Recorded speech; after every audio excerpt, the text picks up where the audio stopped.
So who's going to succumb to the adrenaline first? Van Niekerk is running blind on the outside, and he's set off really quickly.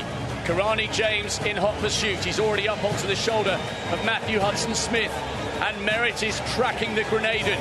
The American, LaShawn Merritt, closing the gap on Karani James. And Van Niekerk still wide on the outside. These three are away and clear. Cedinho's tried to come back into it on the inside. And LaShawn Merritt coming back at Karani James. But it's Van Niekerk leading at the moment. The South African now beginning to tire. Or is he? He's pulling away. It's an unbelievable victory by a huge margin. And 43.03. I can't believe it. He has obliterated Michael Johnson's world record. The world champion is the Olympic champion and the world record holder. It's a performance to set the hairs on the back of your neck tingling. We've never seen anything like it in an Olympic final.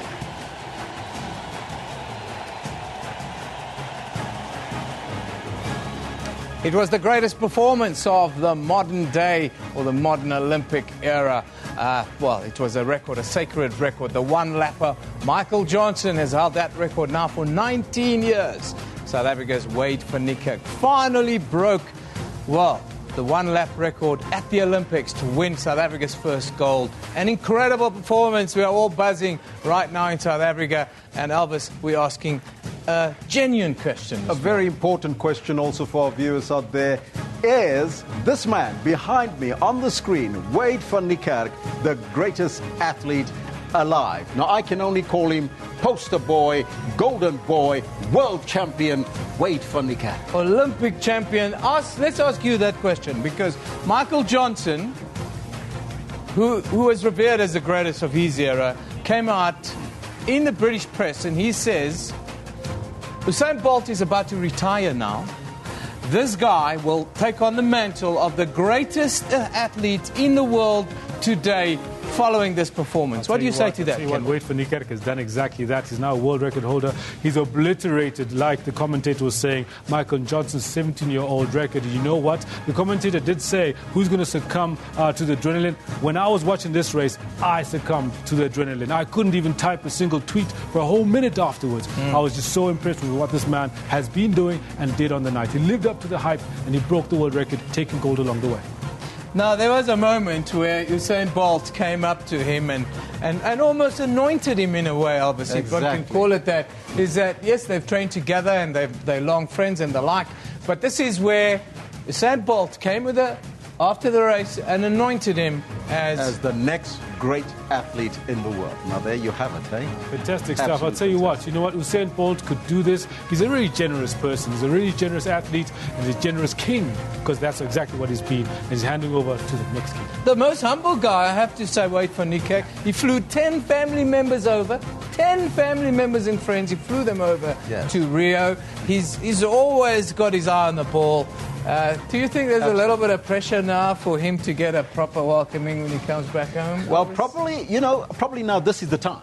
Because he's never received it before, did he? A sort of... the fanfare. Exactly. The fanfare, bus. the open-top bus, the music and everything that goes with it. The billboard, there you have it. All these things must now come to the fore. Well, there was a couple of tweets as well, too, that we can look at if they are ready. Let's have a look. There's been some interesting...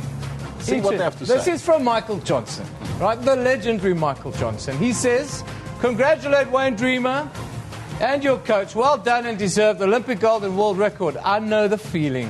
Yes, Rio 2016 will always be remembered for Wade Johnson's. Visual says, speechless at Wade Dreamer.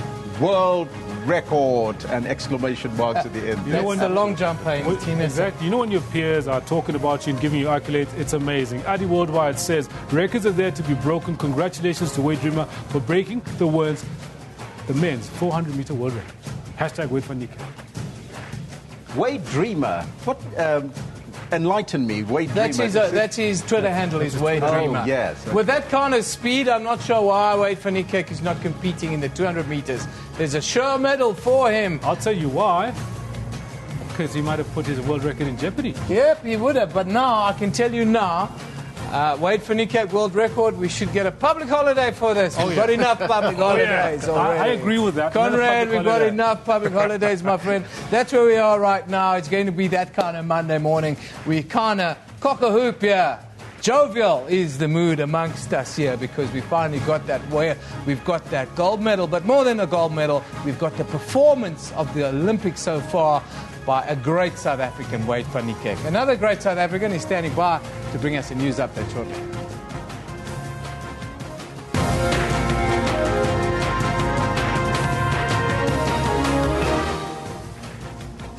The greatest story on the planet today. South Africa has got the gold medal we have all been waiting for. Wade van Niekerk kept his nerve, lived up to expectation and left everyone in the dust as he broke Michael Johnson's long-standing record. Coming into the final, he seemed calm, heavier but calm. He had eased off in his semi-final, allowing Cadino to take the win. He was assigned to the final and it was clear that he could do it. Right in South Africa, yeah, we've seen the students going on a rampage last year. Now that could be the next thing that will happen after the students said that they should or could start protesting against possible fee increases at universities as soon as today. And then, of course, the last one here, the South African Union of Students could start that protest, as we indicated. And there's another story. The woman convicted of kidnapping Zephany Nurse will be sentenced in the Western Cape High Court today. Those are all your headlines. But before we get to the news, let's find out from Kendall Makamate what's happening on the sports front. Very good morning. Gentlemen, good morning to you. And when I say good morning, I think I'm not saying enough of what a great morning it is. I wake up proud to be South African, proud to have met the man, and really happy to be giving you this news. Good morning to you. This is what's coming up in the sports today. The South African now beginning to tire, or is he? He's pulling away. It's an unbelievable victory by a huge margin. A century of history and 43.03. I can't believe it. He has obliterated Michael Johnson's world record. We've never seen anything like it in an Olympic final. Incredible. Wade van Niekerk set Rio alight and blazed his name into the record books, taking Olympic gold in the men's 400 meters. I left everything on the track. I left everything in God's hands and he pulled me through very strong today. And on a night to be remembered in Rio de Janeiro, Usain Bolt did what no one has ever done before and won a third consecutive Olympic title in the men's 100-meter sprint. Gatlin's in front, Bolt stretching out now. He's coming after him. He's immortal now. Usain's done it. Philip Coutinho. That's a gem. And the English Premier League kicks off with a famous victory for Liverpool as the Reds edge Arsenal in a 7-goal thriller. Here's Mane. And that's another great goal. But it's another dagger to Arsenal hearts.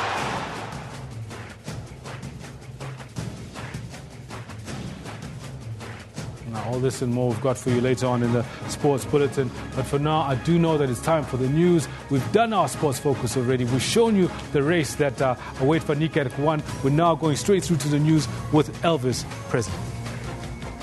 Thank you, Kendall. Now, if you arrived from Mars just now and you landed on Earth, this is the biggest story that we will follow this morning. At the Olympics, not only has South Africa managed its first gold medal at the Rio Games, but a new world record as well. Wade van Niekerk ran the fastest single lap in history to win the 400 meters gold medal. His time, 43.03 seconds. He broke that 17-year-old world record at the Olympics or the Olympic Games set by Michael Johnson. So who's going to succumb to the adrenaline first? Van Niekerk is running blind on the outside and he's set off really quickly. Karani James in hot pursuit. He's already up onto the shoulder of Matthew Hudson-Smith.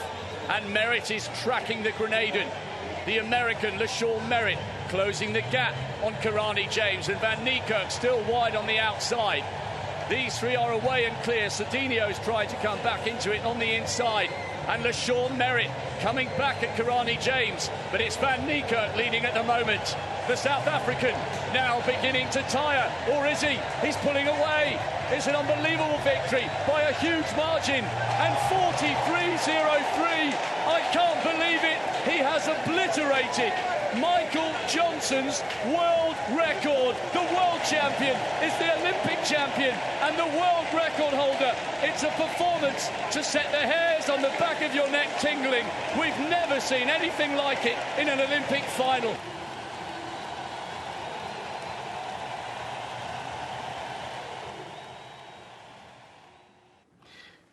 Back home, the South African Union of Students could start protesting against possible fee increases at universities as soon as today. The union says that class boycotts will force governments to take calls for free education seriously. Meanwhile, students from the University of Johannesburg have threatened to disrupt classes and prevent other students from entering the institution's premises today.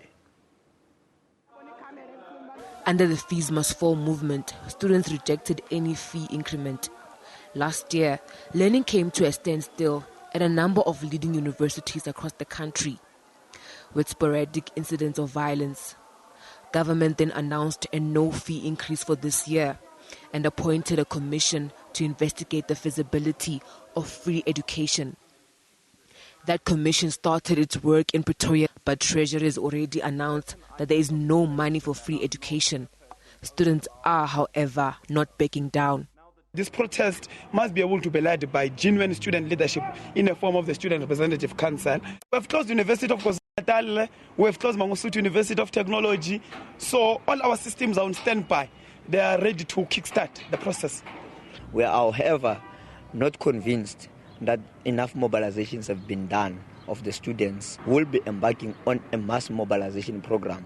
We cannot attach a date on when will a shutdown come. It will be the students' decision on when do they decide to shut down. Higher Education Minister Bladen Zimande is expected to address a media briefing where he will clarify the department's position. The ANC leadership has taken collective responsibility for the party's poor performance in the recent municipal elections. The NEC meeting resolved not to point a finger against any individual leader for the party's decline in support. The Executive Committee concluded its 4-day meeting in Arini, south of Pretoria, yesterday. The ANC's NEC's first meeting since the recent municipal elections, which saw a decline to below 50% at the polls, losing control of a number of key metros and municipalities across the country. It will now go back to the drawing board in an effort to win back support. The NEC viewed this outcome as a clarion call of the People to Liberation movement to urgently take steps to speed up the programs of change and rectify the many subjective weaknesses affecting its capacity to play its historic role. This has to start with a serious, objective and robust introspection within the movement itself, starting with the leadership at all levels. Divisions within its ranks also came under scrutiny. The NEC resolved to task the officials and the National Working Committee to take urgent measures to rid the movement of factionalism across the board, including in the NEC itself. The election delivered 27 hung municipalities and metros across the country. As coalition talks continue, the ANC wants to open a debate into how votes translate into seats. Muntlengani Dipoko, SABC News, Pretoria.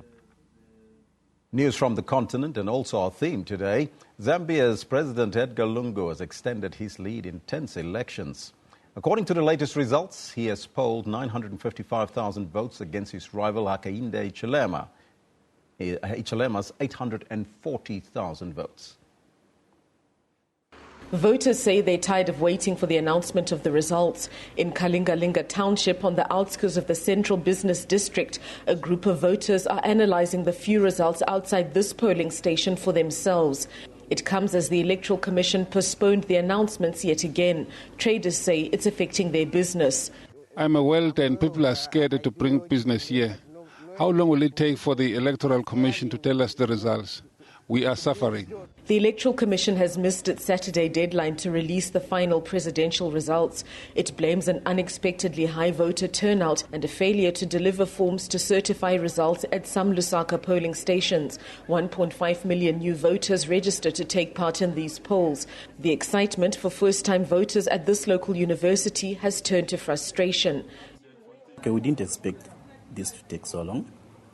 I think they're just trying to bring our feelings down so that our expectations are lowered to avoid violence.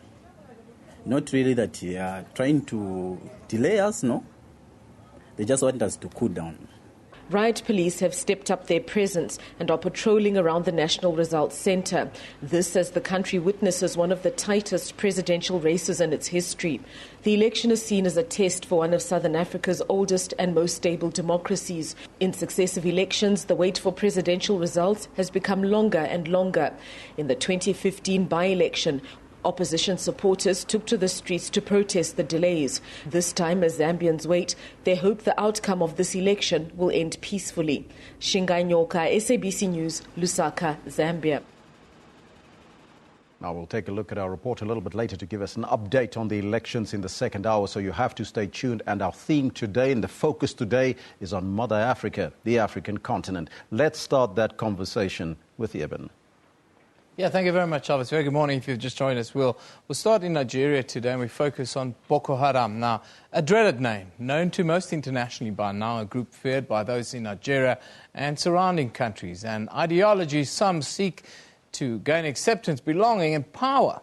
Boko Haram have killed at least 20,000 people and abducted hundreds of schoolgirls in the 7 years since their efforts to establish a caliphate in northeastern Nigeria. But what is being done about this extremist group that's been terrorizing that country for years now? Or are we seeing a new era emerging? To talk about this, I'm joined in studio this morning from the Afro-Middle East Center, researcher Ibrahim Dean. A very good morning to Ibrahim.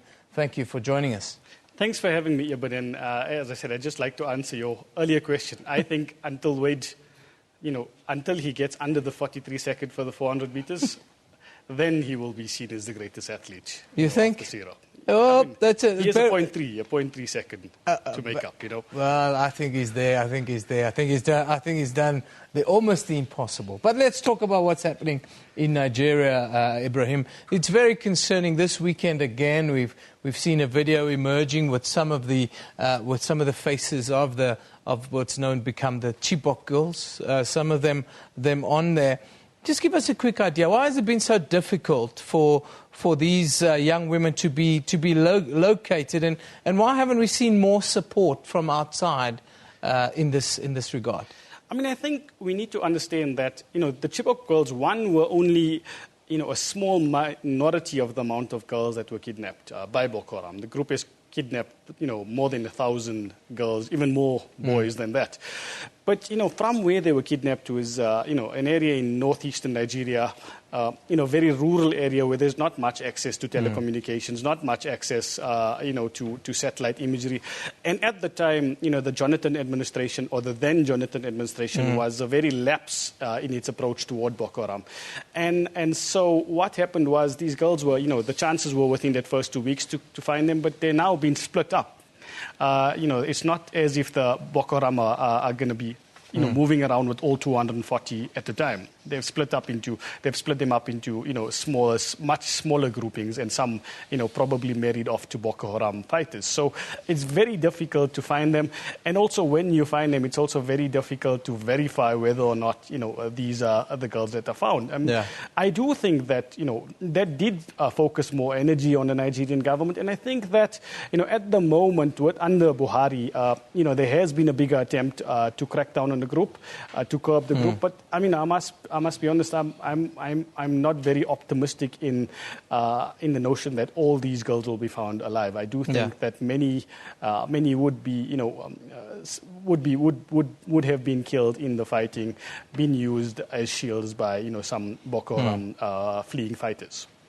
Let's quickly talk about where Boko Haram, where they are now. They've had a tough year, according to reports. You've mentioned the crackdown by Muhammadu Buhari and then the Nigerian military, along with assistance from outside. Where's Boko Haram now, and how has this affected the operations? I mean, Boko Haram, as you said, has had a very tough year. Early in 2015, we saw Ansaru, which was, Boko Haram was factionalized from its inception. There were 6 different factions. And Ansaru was one of these factions that, at least tacitly allied itself with Boko Haram at times. Ansaru split off from Boko Haram in February 2015, just after he declared the Khilafat, or declared allegiance to ISIS. In recent weeks, we've also seen, another splinter group emerge from within Boko Haram, and there's now different claims over who leads the group.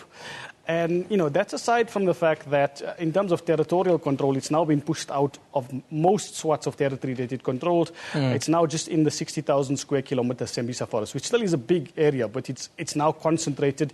The Nigerian government, together with the Cameroonians, the Nigerians and Chadians, have been coordinating activities and have had some successes. So I think the group at the moment is on the decline, and a very serious decline. Yeah. I think this provides opportunities, for negotiations to try and stop some of the fighters, who may be foot soldiers, and also provides opportunities for the Nigerian governments, in a sense, to allow the two factions to compete against each other and basically kill each other off, rather than them having to do much other work. You mentioned Abubakar Shekau, who pledged his allegiance to the Islamic State. He's said to be a person who enjoyed blowing up churches and mosques and using children to do that.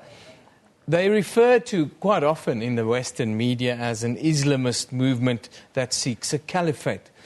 Why do we then see these attacks on churches and mosques and indiscriminately?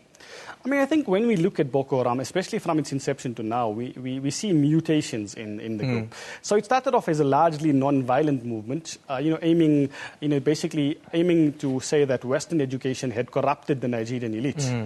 And then, the Nigerian government very heavy-handedly cracked down on the group in 2009. The group's leader was summarily executed.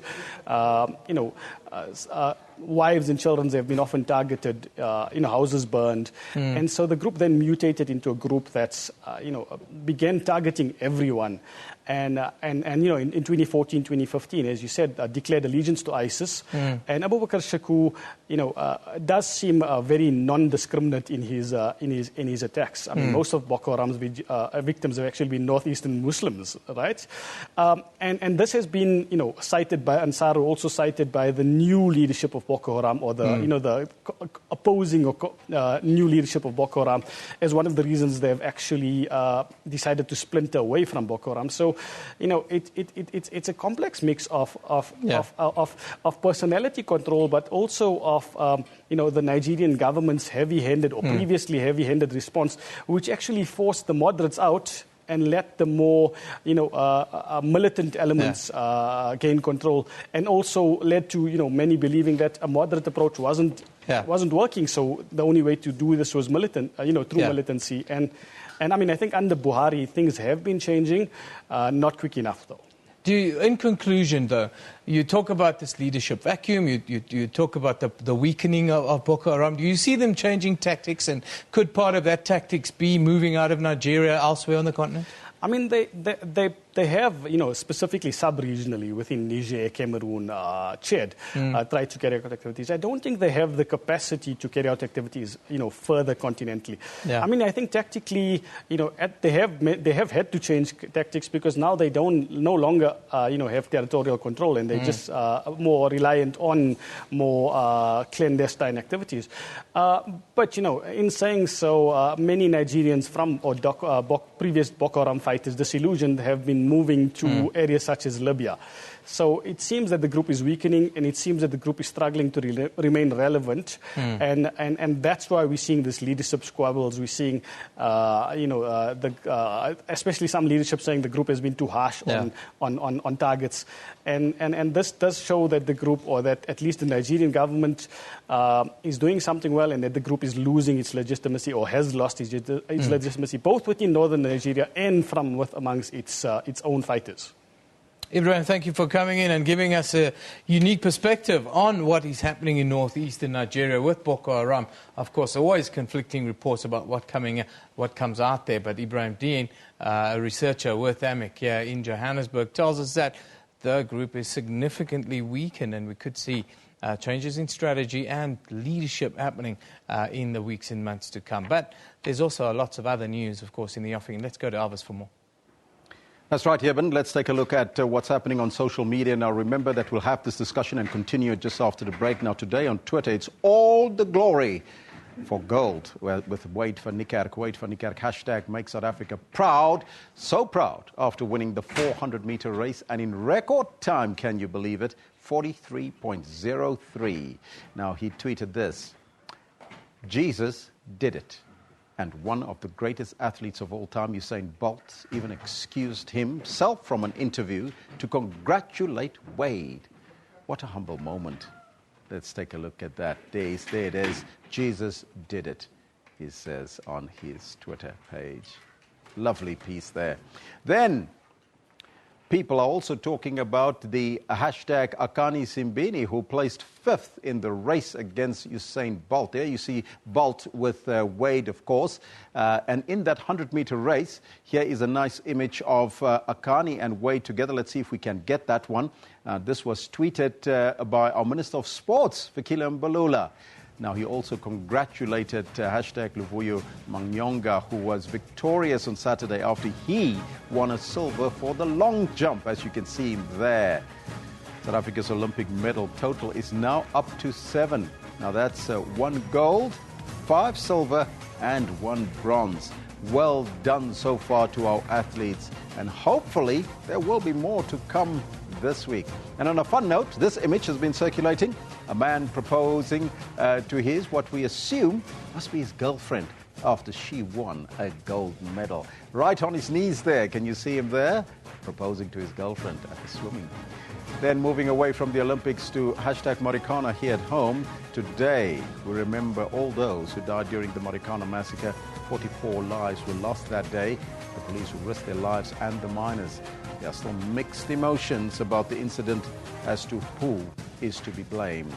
Now, this tweet comes from Sifalaro, who says, how does one kill and hide behind the law?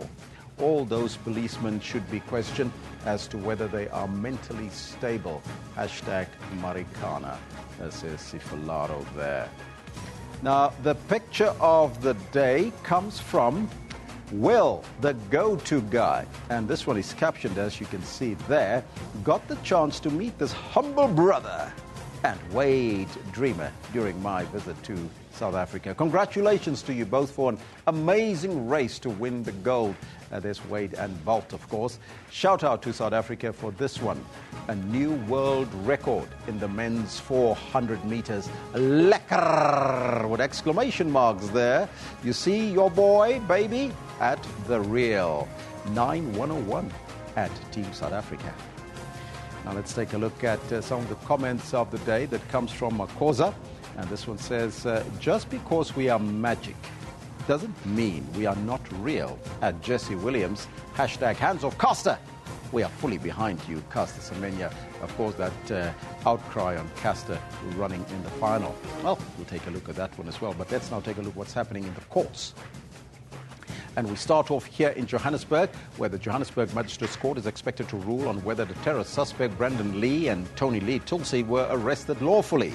Now, the pair was nabbed last month under the suspicion that they were connected to the terror group ISIL.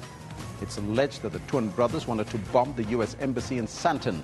They are challenging their arrest. Then, in the Western Cape, the woman convicted of kidnapping Zephany Nurse will be sentenced in the Western Cape High Court. The 52-year-old Lavender Hill woman was convicted earlier this year on charges of kidnapping, fraud and contravening the Children's Act. 19-year-old Zephany was taken from her mother at Cape Town's Groote Schuur Hospital in 1997. She was just 3 days old. The state has called for a direct prison sentence of 15 years. Now, that's what's happening in the course today. We'll keep you updated as these things unfold, and we'll also keep you updated on the student protest, or possible protest that is. But we take a break right now, and we will be back. And of course, that question, let's get you that question quickly on your screen before we take that break. Let us know if you think that this man, Wade van Niekerk, is the greatest athlete alive. We'll be back after this.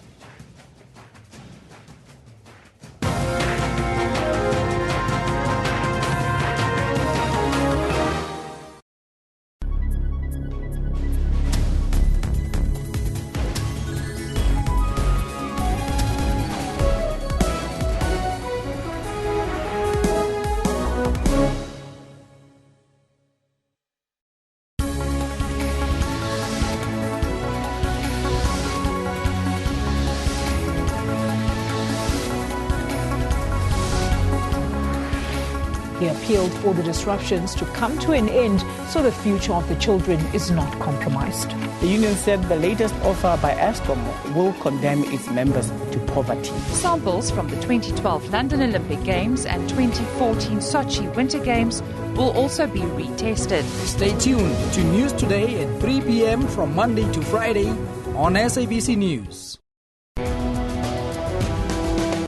Technology is changing the way we live our lives, like how people on the continent use mobile money to pay for many goods. It's good because it has helped me save. And Africans are now developing new online content. Cameroonians would ask us on social media when the game would come out. On Network, we tell you about Africa's technology and social media landscape. That's Network with Ms. Phumelele Zondi every Sunday at 7:30 p.m. Central African Time.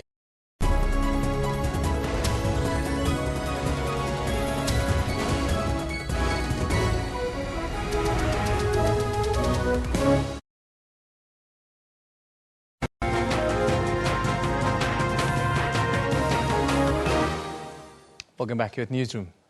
Right now, there are more than 12 million refugees and internally displaced people from conflicts across the entire African continent. Hundreds and thousands of people have been killed due to conflict. But the world's media tends to focus on one country in crisis at a time without tying up the loose ends or following up and following through on previous countries considered in crisis.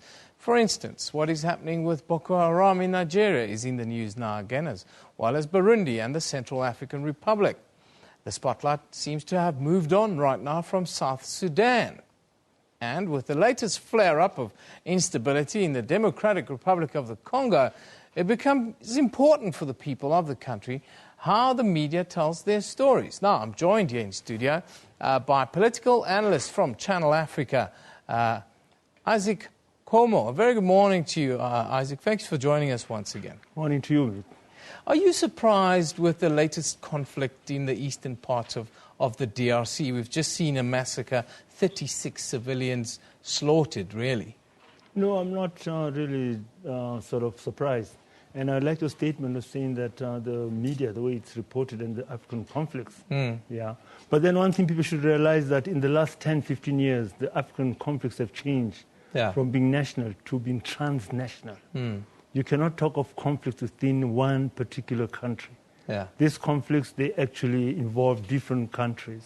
You had the Mano Basin conflict in Ivory Coast, Sierra Leone, and then you also had the Northeast Nigeria. Northeast Nigeria, in fact, it's a conflict. Transnational. Transnational. And also with the other areas, even the Great Lakes is transnational, the CAR is transnational.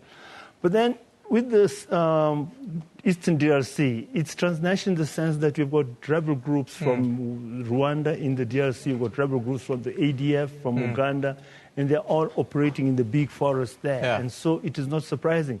And some of these conflicts are local politics, which are actually sort of taking a toll, like the Nyamulenge against the other local people. And again, elections are coming. And the politicians over there, they're trying to actually win favor, accusing the government of actually postponing the elections. I think in the DRC, on the back of what happened with M23 rebels in that case and so forth. I think not many people are aware of the kind of border disputes that also tie into some of these conflicts, especially on the eastern side of the DRC. Yes, these are not mostly border disputes. The border is well demarcated. Yeah. But these are sort of disputes which actually it's the same people who are found across the borders. And basically it is a fight which is ancient. It's different ethnic groups, different groups trying to fight for a hegemony amongst the people there. And that's what it's all about. Why then do we see these horrific crimes against humanity being committed? For instance, what we've seen overnight now, 36 civilians, not military personnel, civilians being hacked to death. Now, when you get to a point where you find civilians being hacked to death and it's against women and children, that thing just tells you of one thing. It talks to you, it talks to an ethnic violence. And that actually has moved away from the political domain into an ethnic domain. So that's what it is. We could see that maybe taking place in Ituri, where there's an ethnic animosity. Yeah. Now, that's where the elites, political elites, in trying to actually sort of come up and establish their parties, they use ethnicity.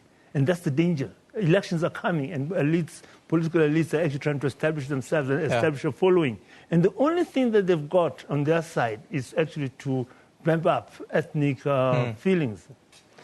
I want to move on because we've got a lot to talk about. We just saw pictures erroneously so being put up of the Zambian elections while we were talking about what's going on in DRC. But let's look at those pictures, and I wanted to ask you, this country with this reputation for conducting peaceful election, often being a peaceful nation, we've seen claims of violence and vote rigging and the like. Are you surprised by this, or should we take this seriously? Well, I mean, I won't take the accusation that this is violence seriously.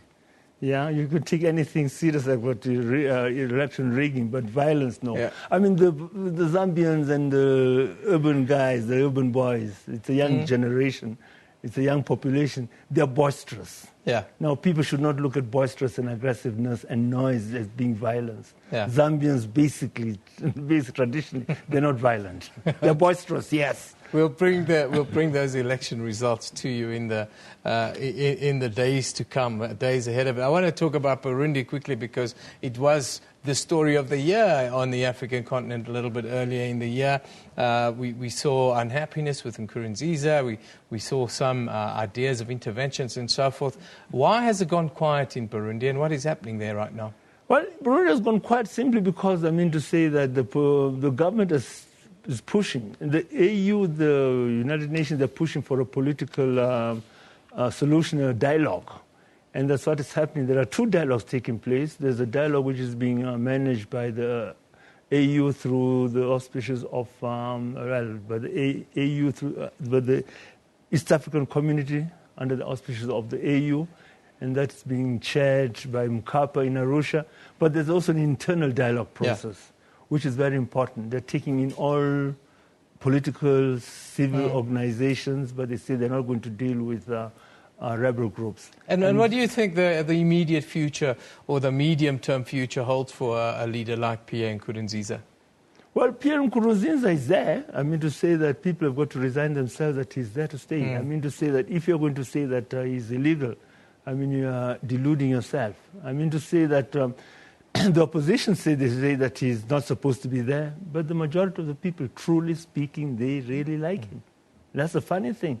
Yeah, and again, with the third term, it's a contentious issue. As I've always been saying, the people who had the first 3 terms is Thabo Mbeki, but it has never been a contentious issue in South Africa.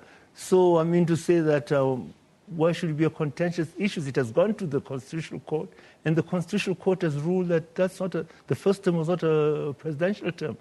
As according to the Constitution, the Burundi Constitution, it says that a president is chosen by a public elections of all people, not selected by a parliament. Again, it's how the Western media prefers to tell your story. It's a concept we have. Thabo Mbeki has got 3 terms. The Western media doesn't say anything about it. It's legally 2 terms. But why then? Why not here? Thank you, Isaac. That's a discussion that we still need to have. Isaac Homo is with Channel Africa, and he, of course, is an African political analyst, well respected here in South Africa. Thanks for joining us this morning. Thanks for having me. Now, the Higher Education Transformation Network has called on the Minister of Higher Education, Blade Nzimande, to reject the proposal by the Council on Higher Education that institutions increase their fees by 6% for the 2017 academic year. Now, we've heard the threats from student bodies and the like for the last week around this. Let's take a look at some of the tweets that we see coming in. Umfana Umbedi Magic says, saw police around campus with full armor. What they know, UJ won't start first, but nation's shutdown is necessary. They're talking about the fees must fall campaigns, of course. Seed and Corrupt says, imagine the hard fight against outsourcing, and now mothers and fathers have to be retrenched because of the lack of funds. The Poet says, you raise the cost of living so high that both parents are always at work rather than spending time with their children. Who is the you? The Poet. Maybe you should point that out to us. That's the secret, isn't it? Dinesh says, strong police presence at Wits University this morning. No surprises there, Dinesh. Keep it coming. Of course, don't forget our question. Our question today deals with Wade van Niekerk. We're asking you, is he the greatest athlete on the planet today? Well, Usain Bolt thinks so. Michael Johnson thinks so. Why don't you think so? Give us your ideas. What was the greatest performance at the Olympics to date?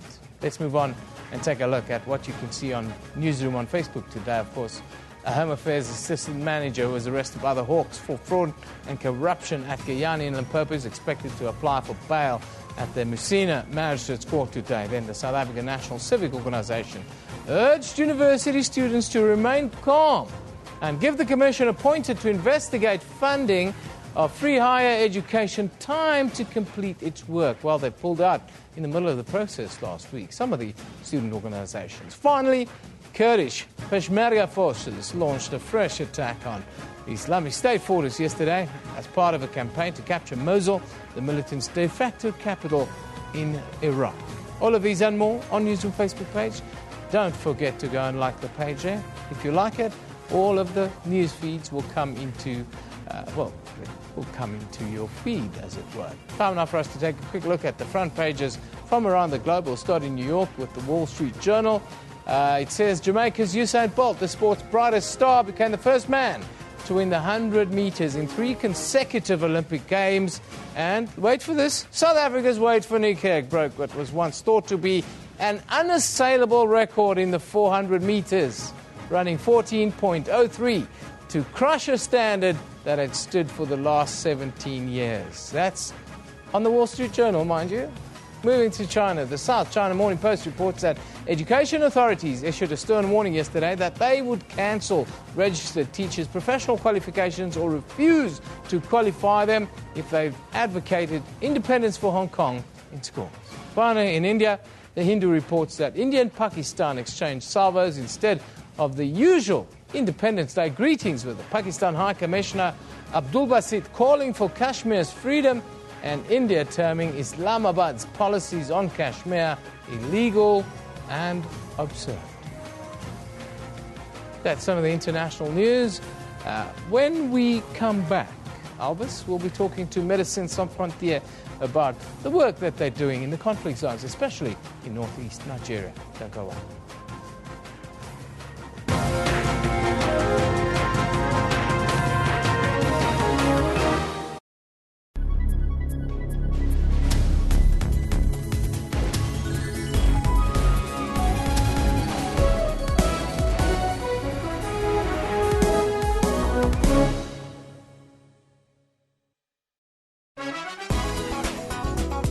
The Goodman Gallery is celebrating 50 years promoting art from all sectors of life. Actively involved in social and political life of South Africa, and we really have been. It's been a fascinating place to be and to watch. Your personal style is synonymous to your signature statement. Style is unique. It is a representation of you, your personality, the things you like. It speaks on your behalf, and it just represents the kind of person that you are, your uniqueness. It's hilarious, apart from anything else. It's the satire, the sort of commentary on what we kind of take for granted as we we exist in daily life. Vote for Wonder Boy with your heart.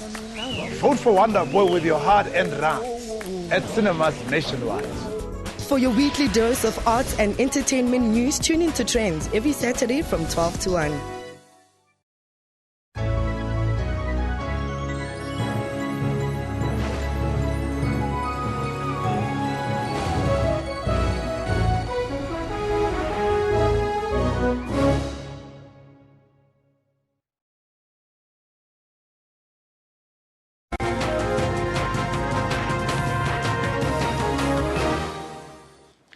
Now, we continue our theme today looking at the African continent.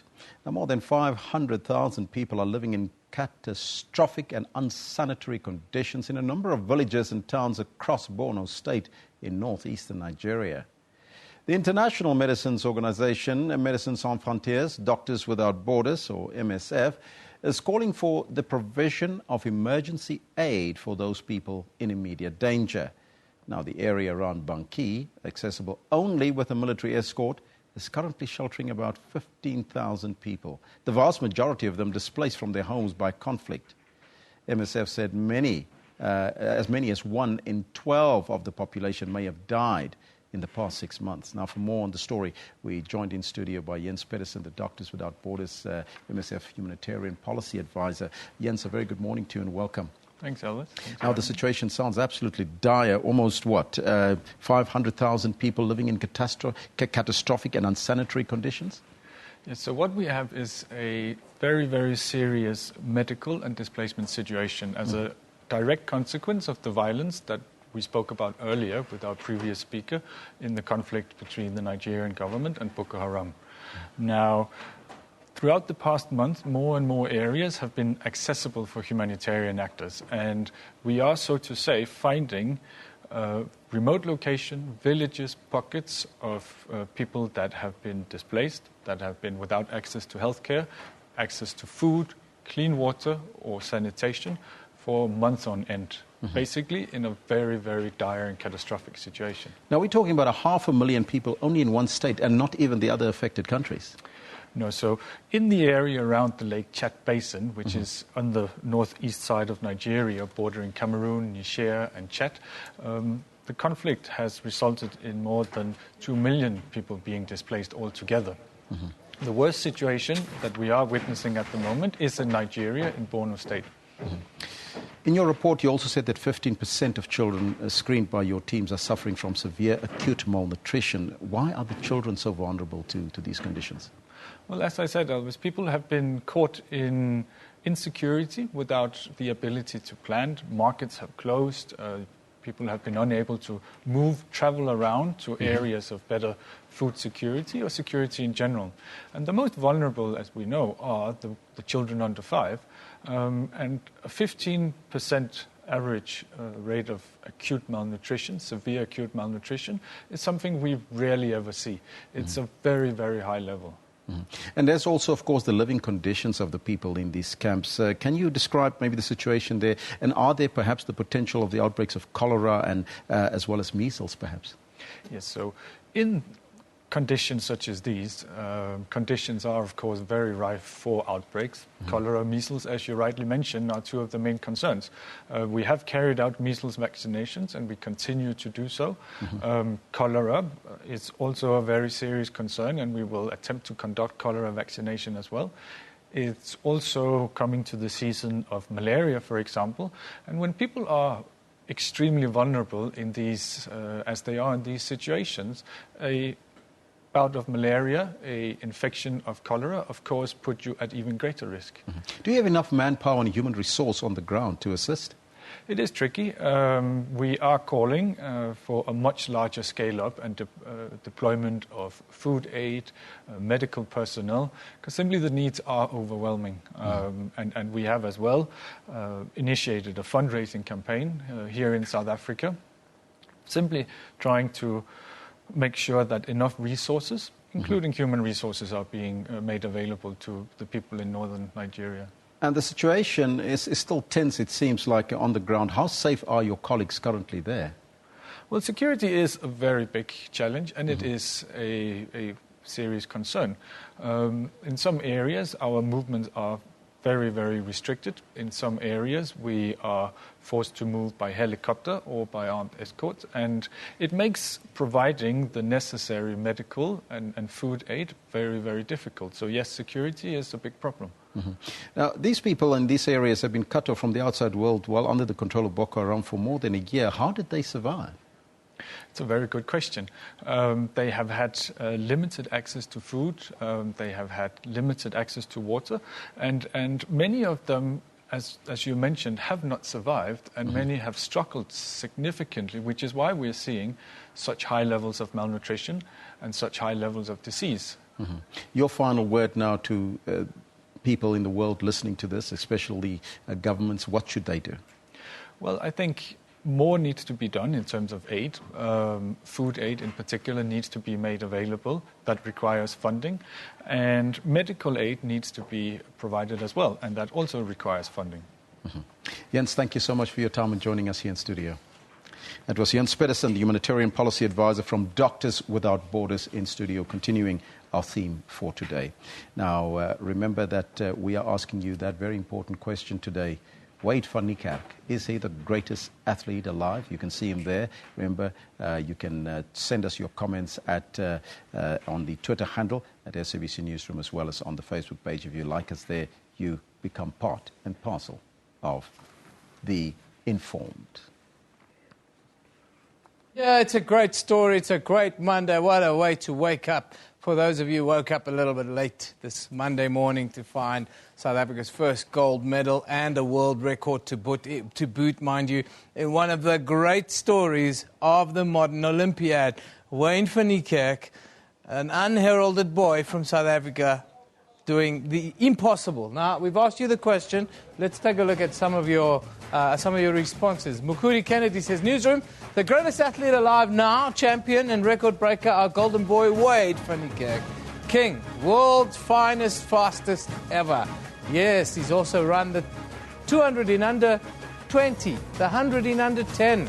Never been done before. Tabang says, Newsroom, where there's gold, there's a Wayne. It's Wade, actually. Yes, he's the best athlete alive. Even Usain Bolt felt it. Proud moments. Yes, Tabang. Usain Bolt almost handed over the mantle to the boy.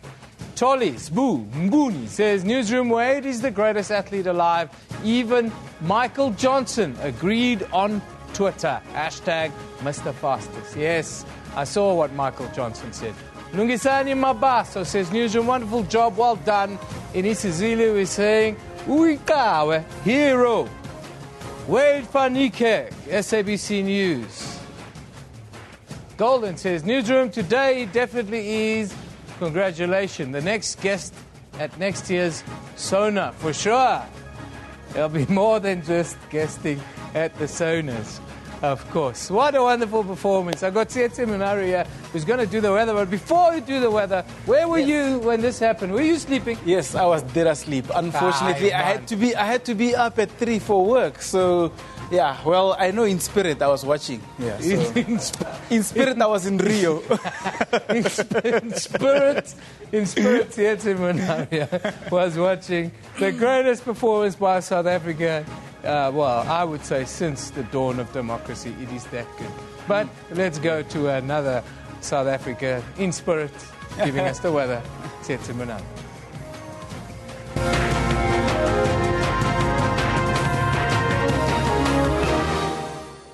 Hello there, welcome from the weather desk, and I must start off by saying congratulations to Wade van Niekerk, Wade Dreamer. He did us proud there with getting the gold. But now let me give you a golden weather update. It looks like we're expecting a bit of rainy weather towards KwaZulu-Natal and into the Eastern Cape province. But I think the golden season is on its way now. Sunny skies are expected across the central part of South Africa. Warm weather for Gauteng, Limpopo province, as well as over the northwest, but still nice and chilly towards the Western Cape province and some parts of the Eastern Cape amidst a cold front that just passed through. So that's just the remnants of the cold weather getting by the Cape Town at 16 degrees, 17 towards PE. and again about 28 for Gaborone, Windhoek, as well as Lusaka. So those capitals are quite warm for the day. Antananarivo over Madagascar, temperatures at 21. There are a bit of showers are expected along those parts, and dry weather is expected just north of the SADC regions as you move all the way in towards the DRC. A bit of rain starts towards Central African Republic as well as over Cameroon and also towards the eastern side of Africa. Do you expect dry conditions today and tomorrow? Maybe there'll be a bit of a return of moisture and rainy weather along the coast of East Africa from Tanzania all the way towards Kenya. But for now, it's slightly a little bit drier there. Temperatures are also expected to be on the upper sides of 20s for Mombasa at 29, Kigali is at 25, and Tebe around 23 degrees.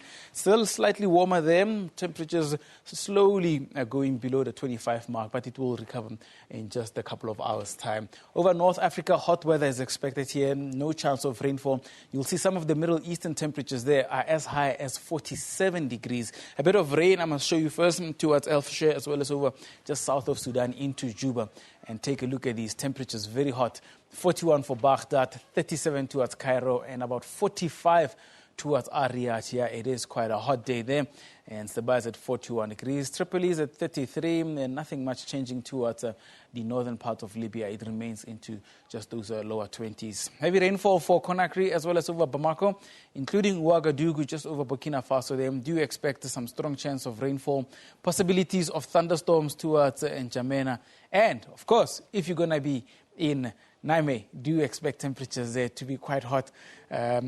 Temperatures as high as 38 degrees. So also possibilities of hard rain coming in along Niamey. So, yeah, please be careful there. Bamako is at 32, 29 for Dakar. Rainy weather into Lagos with a maximum of 29. That's where I leave it for the weather. Do stay tuned. There'll be more later.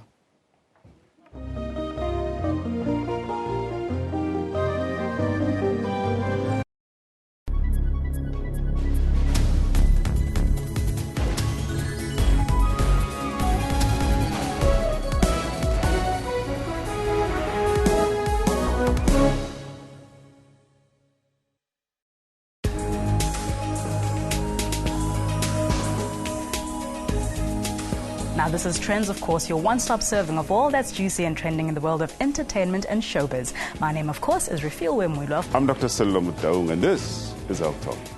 A very good morning and welcome to Media Monitor. I'm your host, Alicia Jolly. My name is Dumile Matez. My name is Mpo. What time is it? It's question time. For your daily dose of current affairs, tune in to the SABC News Channel.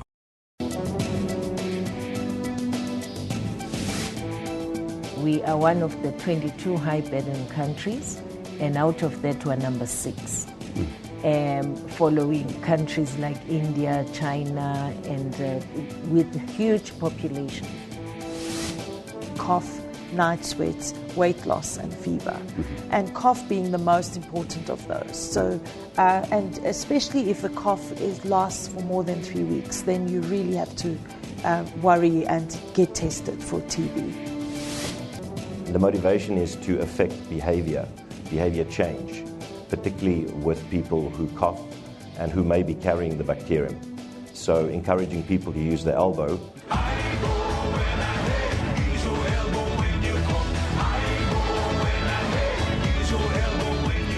For more on health, join your host Dr. Sello Mutaung every Saturday from 9 to 10 a.m.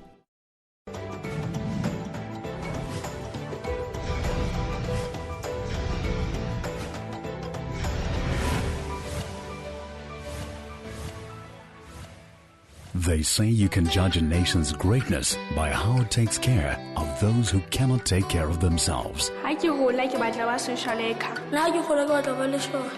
Boko Haram started on the initiative of the Ingia Church. 29 from 10 years to 18. Bana bana batswa ka mahaeng a different. Ba bang ba neglected ke batswadi, ba bang ha bana batswadi totally ha ona batho ba ba hlokomelang.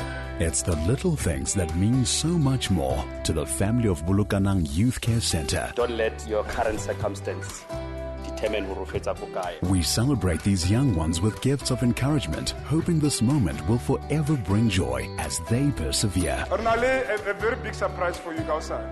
Tomorrow, local players are Chiefs. Ons wil sê baie dankie wat hulle vir ons kos gegee en alles wat die klere en die mooiste goed is wat ons gegee. We are extremely thankful for what was done by the SABC today, because I don't think you people realize what a big donation it is. We salute those who raise a nation. SABC Foundation, inspiring greater possibilities. Technology is changing the way we live our lives, like how people on the continent use mobile money to pay for many goods. It's good because it has helped me save. And Africans are now developing new online content. Cameroonians would ask us on social media when the game would come out. On Network, we tell you about Africa's technology and social media landscape. That's Network with Ms. Phumelele Zondi every Sunday at 7:30 p.m. Central African Time.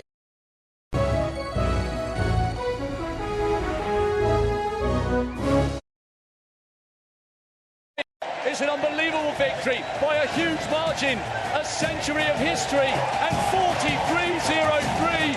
I can't believe it. He has obliterated Michael Johnson's world record. Just gone 10 o'clock here. Newsroom here. South Africa have woken up to an incredible achievement this morning. I'm with Rene Best. Good morning to you, Rene. You're an athletics enthusiast, I understand. What did you think of what Wade Van Niekerk I have been waiting for this race since Olympics started, and I'm just thrilled that we finally have a gold. And you know, I think I kind of expected it, that we would get a gold in athletics. Wade Van Niekerk will get us a gold. The guy's a world beater. He's a world champion now, he's an Olympic champion, and he's a world record holder. We ask you the question, of course, today. Is Wade Van Niekerk the greatest athlete alive today? Michael Johnson said it on Twitter. Not me, not us. What do you think? Let's take a look at some of the tweets, Rene, that people have been sending in. I'm sure lots of people very passionate about Wade Van Niekerk this morning. This one comes from Mukudi, who says, the greatest athlete alive now, champion and record breaker, our golden boy, Wade Van Niekerk. King, world finest, fastest ever. Tabang talks about where there's gold, there's a Wade, Tabang. It's Wade, okay? Yes, he's the best athlete alive. Even Usain Bolt felt it. Proud moments. We all share that sentiment with you, Tabang. And this one coming in from Toli, who says, Wade is the greatest athlete alive. Even Michael Johnson agreed on Twitter. Yes, he did. He called him Mr. Fastest. Lungisani Mabaso says, News, a wonderful job, well done. In IsiZulu, we're saying Uitawa, which means hero. Wade Van Niekerk, SABC News, Everton. I don't get it. Well, those are the tweets coming in, of course. It's a happy day. It's a happy Monday for South Africa. We're all feeling the Olympic spirit. It was one of the greatest performances of all time. But let's get more detail with Rene on the sports desk. And, of course, Kendall is standing by in the peanut gallery.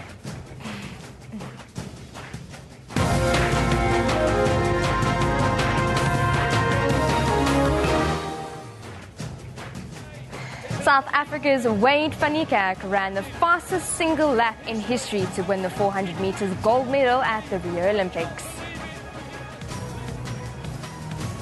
The South African Union of Students could start protesting against possible fee increases at universities as soon as today. And the woman convicted of kidnapping Zephany Nurse will be sentenced in the Western Cape High Court today. Well, let's go over to Kendall, who has some more good news from the sports desk. I tell you what, you call this the peanut gallery. It's taken over the show today. Wade Van Niekerk has done the unbelievable. We spoke about this for so long when he won the Diamond League, and now here he is, and here we are celebrating Wade Van Niekerk for taking gold in front of millions of people. You just have to excuse me. You don't have to qualify it. We're just a little bit happy today. No, I'm not even trying to qualify it here, but I'm celebrating with you, and I'm celebrating with everybody else. I mean, he's done the unbelievable. He's taken gold, and he's broken a record that nobody thought would be broken. Not in Rio, not now. Fantastic stuff. Good morning to you. This is what we have for you in the sports. No surprises. The South African now beginning to tire, or is he? He's pulling away. It's an unbelievable victory by a huge margin, a century of history, and 43.03. I can't believe it. He has obliterated Michael Johnson's world record. We've never seen anything like it in an Olympic final. Incredible. Wade van Niekerk set Rio alight and placed his name into the record books, taking Olympic gold in the men's 400 meters. I left everything on the track. I left everything in God's hands, and He pulled me through very strong tonight. And on a night you remembered in Rio de Janeiro, Usain Bolt did what no one has ever done before and won a third consecutive Olympic title in the men's 100-meter sprint. Gatlin's in front, Bolt stretching out now. He's coming after him. He's immortal now. Usain's done it. Philip Coutinho, that's a gem. And the English Premier League kicks off with a famous victory for Liverpool as the Reds edge Arsenal in a 7-goal thriller. Here's Mane, and that's another great goal, but it's another dagger to Arsenal hearts. You know what, it's mornings like this that make me want to say, I love my job. For now, it's back to the main desk for the news.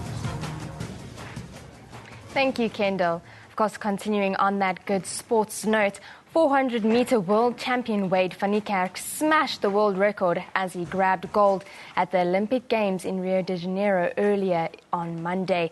The South African flag bearer won a time of 43.03 seconds to break athletics great Michael Johnson's 17-year-old record. Meanwhile, Jamaican Usain Bolt became the first man to win gold in the 100 meters at 3 successive games. No South African has won this title for 96 years. A century of history beckons for Van Niekerk. Starting in lane 8, a massive challenge lay ahead. Van Niekerk couldn't see any of his rivals. But he ran a superb race, powering around the final bend to become the first man to win an Olympic 400 meters title from lane 8, the first South African man to win a track and field gold since 1928, and South Africa's first gold medal in Rio. I can't believe it. He has obliterated Michael Johnson's world record. We've never seen anything like it in an Olympic final. Incredible. It's a really unreal feeling. I felt, and I thought that I was going to feel the other guys come up on me, but I felt I was alone at the last race, and I just tried fighting all the way to the finish line. Apart from his family and friends, South Africa was not far from Van Niekerk's mind. Now it means the world to my country. Hopefully I can inspire so much more South Africans to do what I'm doing today. Grenada's 2012 champion Kirani James and American LaShawn Merritt finished second and third respectively. And there's the line that he crossed in a time that nobody has ever done more quickly. Liesel's uncle, SABC News. The South African Union of Students could start protesting against possible fee increases at universities as soon as today.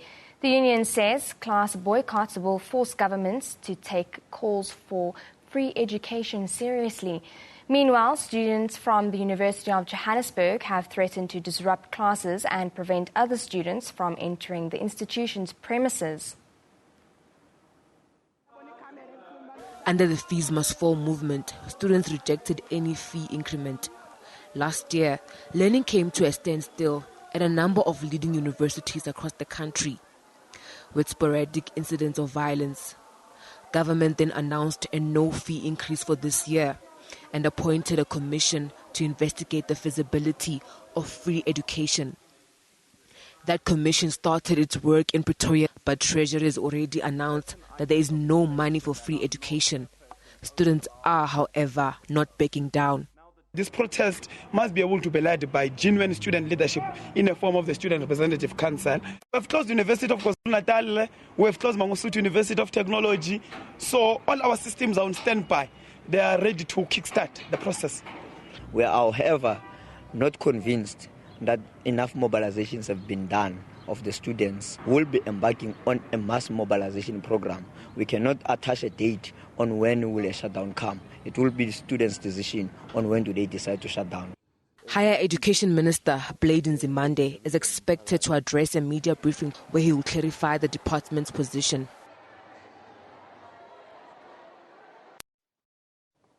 Yeah, there's an uncomfortable calm around the campuses around South Africa. But let's go to the University of Johannesburg first this morning. Our reporter, Lopang Alamu, she's at UJ. A very good morning to you, Lopang. Just give us a quick update. It looks fairly peaceful, very quiet. What's been happening there this morning? Good morning to you too, Eben. The situation is still under control here. There's not much activity, but I can tell you that it's very, very tense. Students saying they're very confused. There's a high police presence. They've been circulating around the campus, as well as the security guards behind me, who are making sure that they search each and every vehicle that gets inside the university campus. Now, the one thing is that student leaders and organizations have promised that they will not be backing down and that they will be shutting down classes today. They'll also be disrupting lectures going on. And now the thing is, all we can do is wait and see what the next step will be for these student leaders. But for now, the situation here is still maintained. Security guards, however, have been deployed. More people have been brought to the ground to come and try and calm the situation down, rather.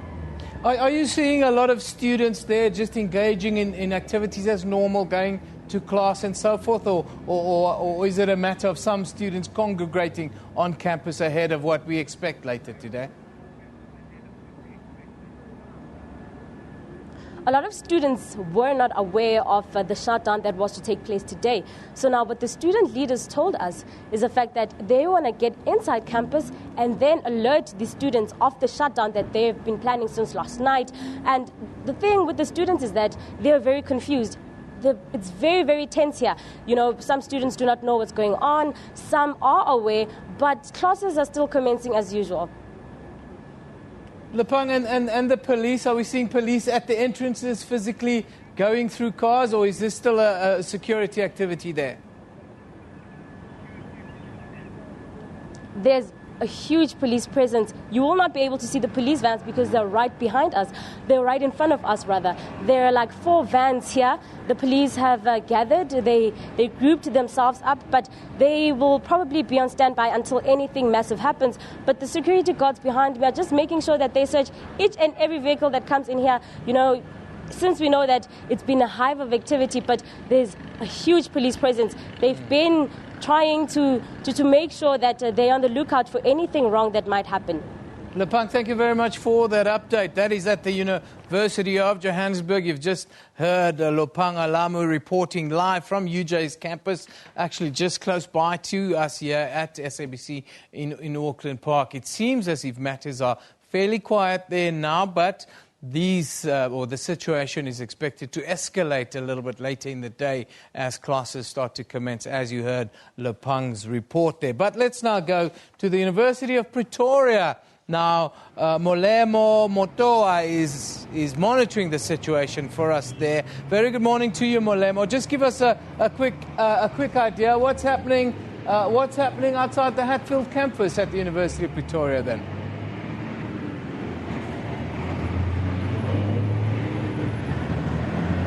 Good morning, Eben. We've been standing outside the main campus of the University of Pretoria about an hour ago, and we were not allowed entry by management, who we spoke to earlier. They said classes are continuing as normal, and only a handful students were part of those that are galvanizing for support for the planned shutdown of all institutions. But with me now is the SRC Secretary Donovan Duploy to tell us exactly what is happening inside the campus. Donovan, can you just tell us what's happening this morning? Okay, so given all the recent developments around fees and other issues in the institutions of higher learning, we decided to organize a mass meeting as the SRC. And the purpose of this mass meeting was to contextualize all these issues to our student body and then engage them on it as to a way forward. And how is the mood like amongst the students? Well, there's been a lot of rumors about a fee increment coming up for next year, and this has really agitated students. We've gotten a very clear mandate from our students that we will not accept any fee increment whatsoever, and we do want to start hearing more about fair education. It must be stated that in advocating for a 0% fee increment, it does not mean we are not advocating for free education. It must not override that call. We remain equally resolute on both. You've been having this meeting almost an hour, over an hour ago. What are some of the issues that perhaps, they've raised? Okay, well, besides fee increments, there's an issue of the UP24. So the UP24 are 24 of our students which got detained during the Afrikaans Must Fall protests earlier in the year. In fact, back in February. And their court case has been dragging on since then. So calls are being made now to strike all their cases down. Like, it's ridiculous. These students are struggling to study given the fact that there's this cloud of illegal action hanging above their heads. And so we've resolved that we will mobilize support for them come their next court case, which will be on the 19th of August, this coming Friday. Another issue is that there are rumors that students' marks are going to be blocked, those that are financially unsuitable, at the end of this month. So we've resolved that if that is the case, then we will shut down this institution. We've drawn the line today on that.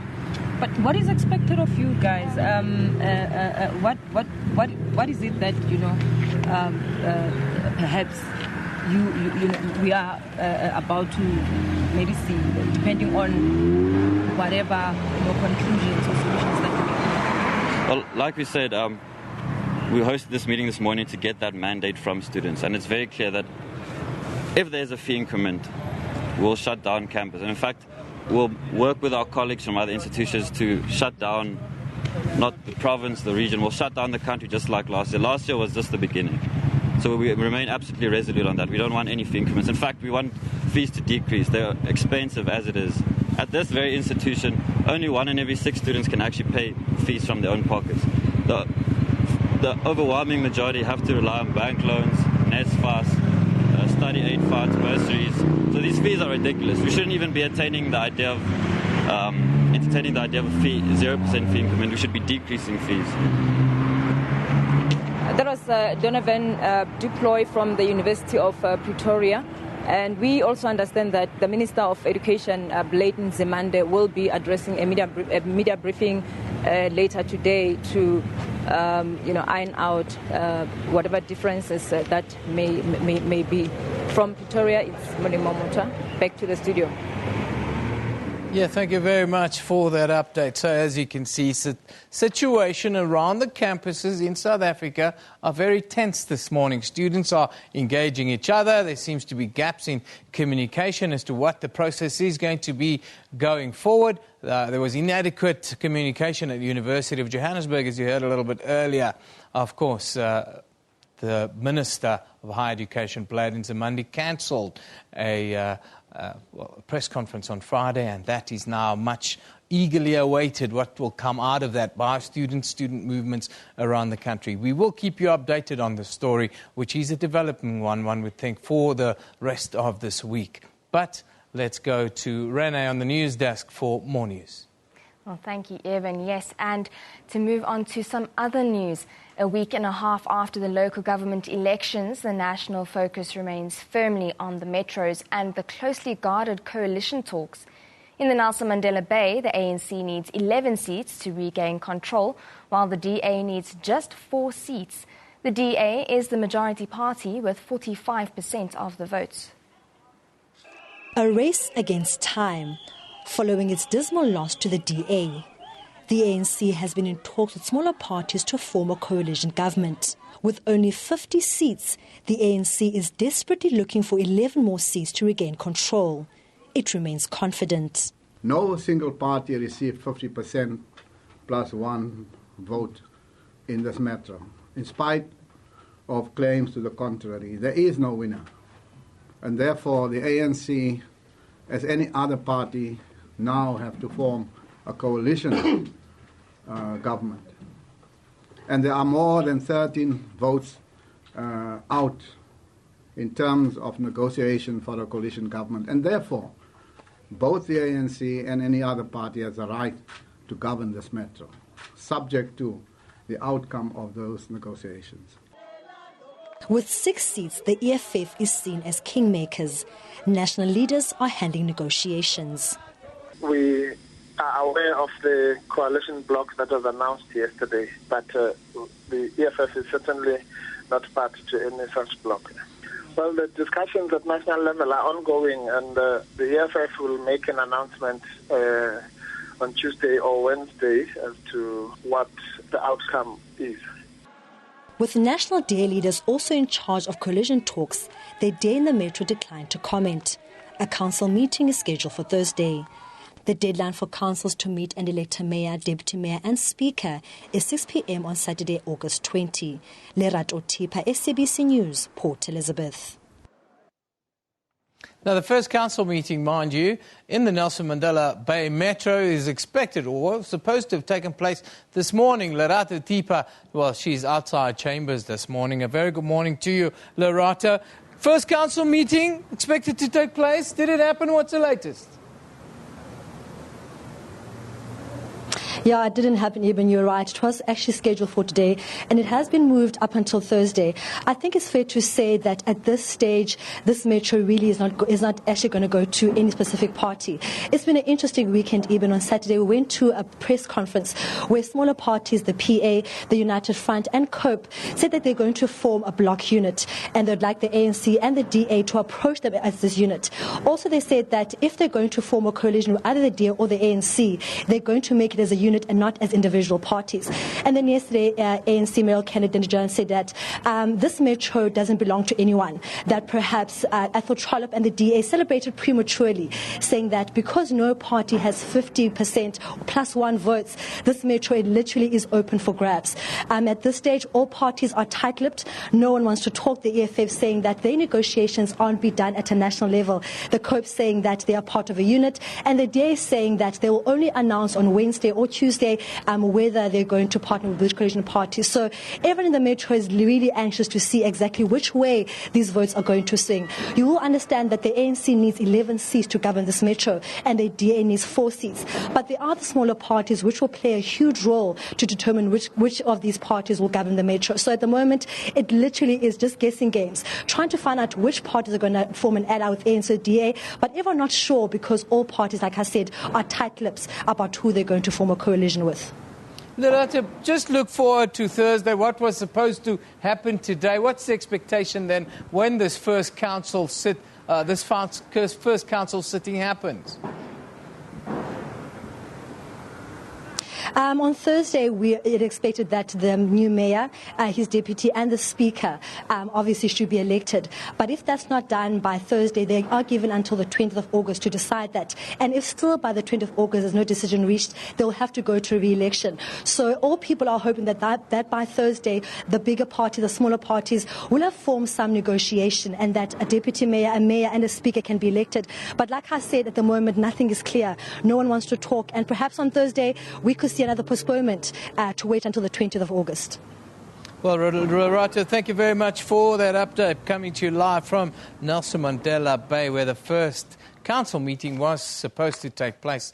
But, of course, we're in the middle of coalition discussions in the province right now with the DA, neither the DA or the ANC having an outright majority. DA sitting around 45% in the metro. We'll keep you updated through the rest of the week how the discussion around coalitions and coalition politics, how it proceeds. Time now for us here on Newsroom to take a short commercial break. We'll be back after this with more.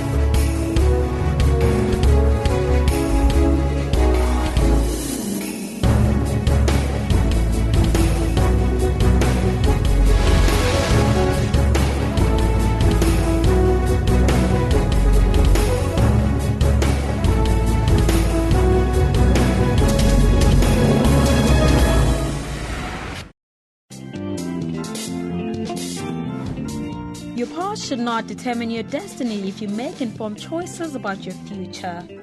I made a choice to leave the drugs, stop selling drugs, and going back to school. Pupilong unleashes a chef who discovered his talent from doing cooking chores. When you learn at the church, there was chores that you have to do, and mine was cooking.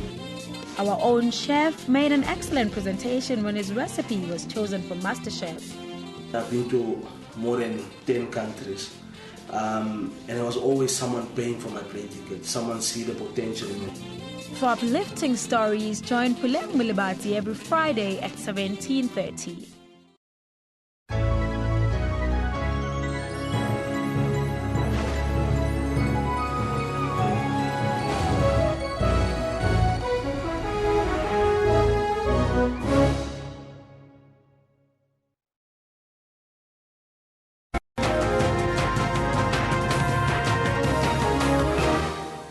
Welcome back. You're watching Newsroom here on SABC News. Now, thousands of people from the Central African Republic have crossed the border into Chad and Cameroon to escape renewed tension and fighting in their fragile country. The intense and escalating fighting this year has also affected about 25 to 30,000 people within the CAR, including many internally displaced, in addition to those fleeing to neighboring countries.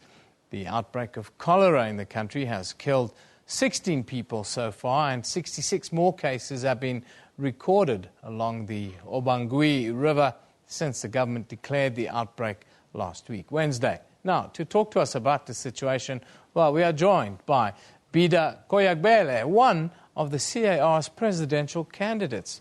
Very good morning. Nice to have you with us, sir. Fine. Good morning. How are you? Very well. I understand that you've just travelled back from the CAR, back into South Africa. What is currently happening there right now? So the situation is still unstable, but the government, the new government, tried to do its best to solve the situation and to bring stability. But it's not really easy because there is different criminal organizations, criminal groups. For example, the Seleka and the LRA, who used to destabilize, kill people, rape women, and bring trouble in the country. But I think that with the support of African country, we can find a solution and neutralize these people, this criminal organization. Now, we've seen South Africa's interventions, AU help and so forth. Do you think enough is being done to assist the CAR in coming to terms with the problems you're seeing there? I think that the UN intervention is a complex one. We've got the real problem in this country. I think we have to appreciate first the real problem in this country. It's France. France just used to destabilize the country. And why? Because they want to control the country and to exploit the mineral resources. Because CAR is the richest country that they colonized, and they don't want all the people or the company to be involved in business in CAR to exploit this resource, this mineral resource, and also we've got many potential in terms of land. So that's the main problem. And this is the same France we use to give support to these different criminal organizations. We've got proof and I think that's a real problem. So the UN tried to do something, the AU also, but I came back from CAR, and they are not really strong, this criminal organization. Now the strategy of the government is to dialogue with this criminal organization to ask them to stop. But I think the best solution is to neutralize them by force, and I don't think it can be a big problem to neutralize them by force with the support of African countries like South Africa or other countries. You talk about this kind of new world colonialism that still exists with the hand of France being behind the instability behind the country. That's a much bigger problem than just dealing with criminal elements. How do we, in today's world, with the AU, with the UN, and with all these international bodies, how do we still have these kinds of things persist? I think that's, it's a question of big interest. It's a question of big interest of $1 billion. And but I think that I'm believing in an African solution to bring stability and also to develop the country. So, and this solution, is for that we call different countries in Africa, for example, some strong country and powerful country, military powerful country like South Africa, we made our proof, in stabilizing different areas in Africa. For example, I remember the South African Defense Force removed the M23 in the east of Congo DRC in 1 week. Yeah. So does that mean we can have the capacity in Africa to solve this solution and to bring stability and remove this type of organization? And we have to know that this type, for example, the Selekas are close to the jihadist organization. Yeah. They are not really strong in car, so I think we have to do something now before them to become strong in the country. You mentioned Eastern DRC and the M23 rebels. The M23 rebels have been moved, but there continues to be disputes and infighting amongst them. In the last 24 hours over the weekend, we've seen 36 civilians being killed by rebel groups that are at this stage not 100% even known who these rebel groups are. How do we protect the civilians if we do these kinds of operations? I think to protect the civilian, we are faced to criminal groups. So we just have to protect them by force, in sending force to protect the civilian and to neutralize this other force. The problem with this M23, we just neutralized the M23. We didn't neutralize the other organization. So, and I think we have to, and in CAR, we just have 2 organizations that we have to neutralize. They are not really strong, and I think it can be more easy to solve this problem in CAR than in DRC. But in DRC also, I think with the African solution, we can find a proper solution. Like, for example, in Somalia. In Somalia, it's the AU and some African country, African army, we used to neutralize these jihadists. You remember the US, they tried before, and the USA and the UN also. And now the African force have done better than this other force. I think it's better because this African force, they know better the environment, and they've got, the interests are totally different. Yeah, totally different interest is probably the secret. I wanted to ask you about the situation with regards to refugees. We're seeing a lot of people from the CAR fleeing into neighboring Chad and Cameroon. What's the situation on the ground there right now with refugees? So because of the situation, many people went to other countries to get security, and for example in Chad and in Cameroon. I know the situation very well because I used to assist, or my organization used to assist them every day.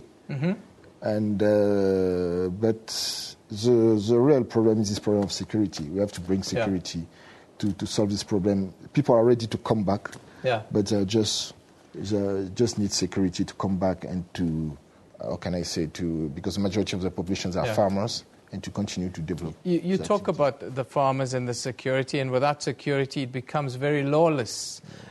We see reports of farmers and livestock herders fighting with each other. Is any of those reports, are they true? Me, I'm the leader of the farmers in my country. So I know the situation very well. There's not really main problem between the farmers and other people, no. It's perhaps sometimes we can have some problem. It's not the main problem today. We solved it already. I was involved in this.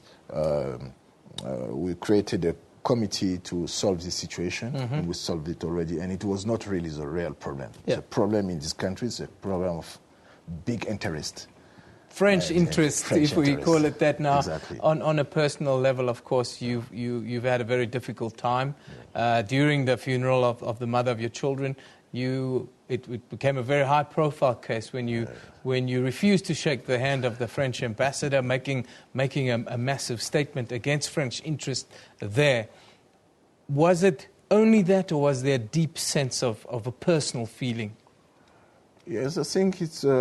I just would like to say that we cannot accept anymore France to continue to destabilize this country. And we cannot continue to accept France to rape our kids, to steal our diamond and our mineral resource. And we ask France to stop it and to let this country and to let African people to be happy in their continent, Africa. That was really the message. It was that me and my son, we refused to check the hand of the ambassador of France who came to. No, Faustin Touadéra has said after the elections there will be peace and there'll be that he'll guarantee peace in the CIR. This has not happened. Well, what do you think? What would you like to see in the weeks and months to come? So I think that it's not going to be easy to bring peace, and we have to work together, all the people now after this election. Yeah. The population, the president was elected, so now it's time for us to work to bring peace and to neutralize this criminal organization, to look for support from different African countries. For me, I'm just believing in an African solution. Yeah. So for that, I used to go to see different countries to ask them to help us to stabilize this country and after to develop this country. Yeah. So that means we have to rebuild a very rich country, to build road, to build school, hospital, everything. And there's many opportunity for Africa and for African company also after the securitization of the country. Wonderful. I thank you for joining us. You're in South Africa, a country that believes Africa should solve its own problems. So you are right with us. That's Bida Kuyakbele. He's one of the presidential candidates in the Central African Republic. And, of course, we've seen in recent times some of the difficulties coming out of that country, including many refugees going into neighboring Chad and Cameroon. Thank you once again for joining us. Thank you very much. Now, we move to Zambia, where President Edgar Lungu has extended his lead in what has become tense elections, we're told. According to the latest results, he has polled 955,000 votes against his rival, Hakainde Hichilema's 840,000. They're tired of waiting for the announcement of the results. In Kalingalinga Township, on the outskirts of the Central Business District, a group of voters are analysing the few results outside this polling station for themselves. It comes as the Electoral Commission postponed the announcements yet again. Traders say it's affecting their business. I'm a welder and people are scared to bring business here. How long will it take for the Electoral Commission to tell us the results? We are suffering. The Electoral Commission has missed its Saturday deadline to release the final presidential results. It blames an unexpectedly high voter turnout and a failure to deliver forms to certify results at some Lusaka polling stations. 1.5 million new voters registered to take part in these polls. The excitement for first-time voters at this local university has turned to frustration. Okay, we didn't expect this to take so long. I think they're just trying to bring our feelings down so that our expectations are lowered to avoid violence. Not really that they are trying to delay us, no. They just want us to cool down. Riot police have stepped up their presence and are patrolling around the National Results Centre. This as the country witnesses one of the tightest presidential races in its history. The election is seen as a test for one of Southern Africa's oldest and most stable democracies. In successive elections, the wait for presidential results has become longer and longer. In the 2015 by-election, opposition supporters took to the streets to protest the delays. This time, as Zambians wait, they hope the outcome of this election will end peacefully. Shingai Nyoka, SABC News, Lusaka, Zambia.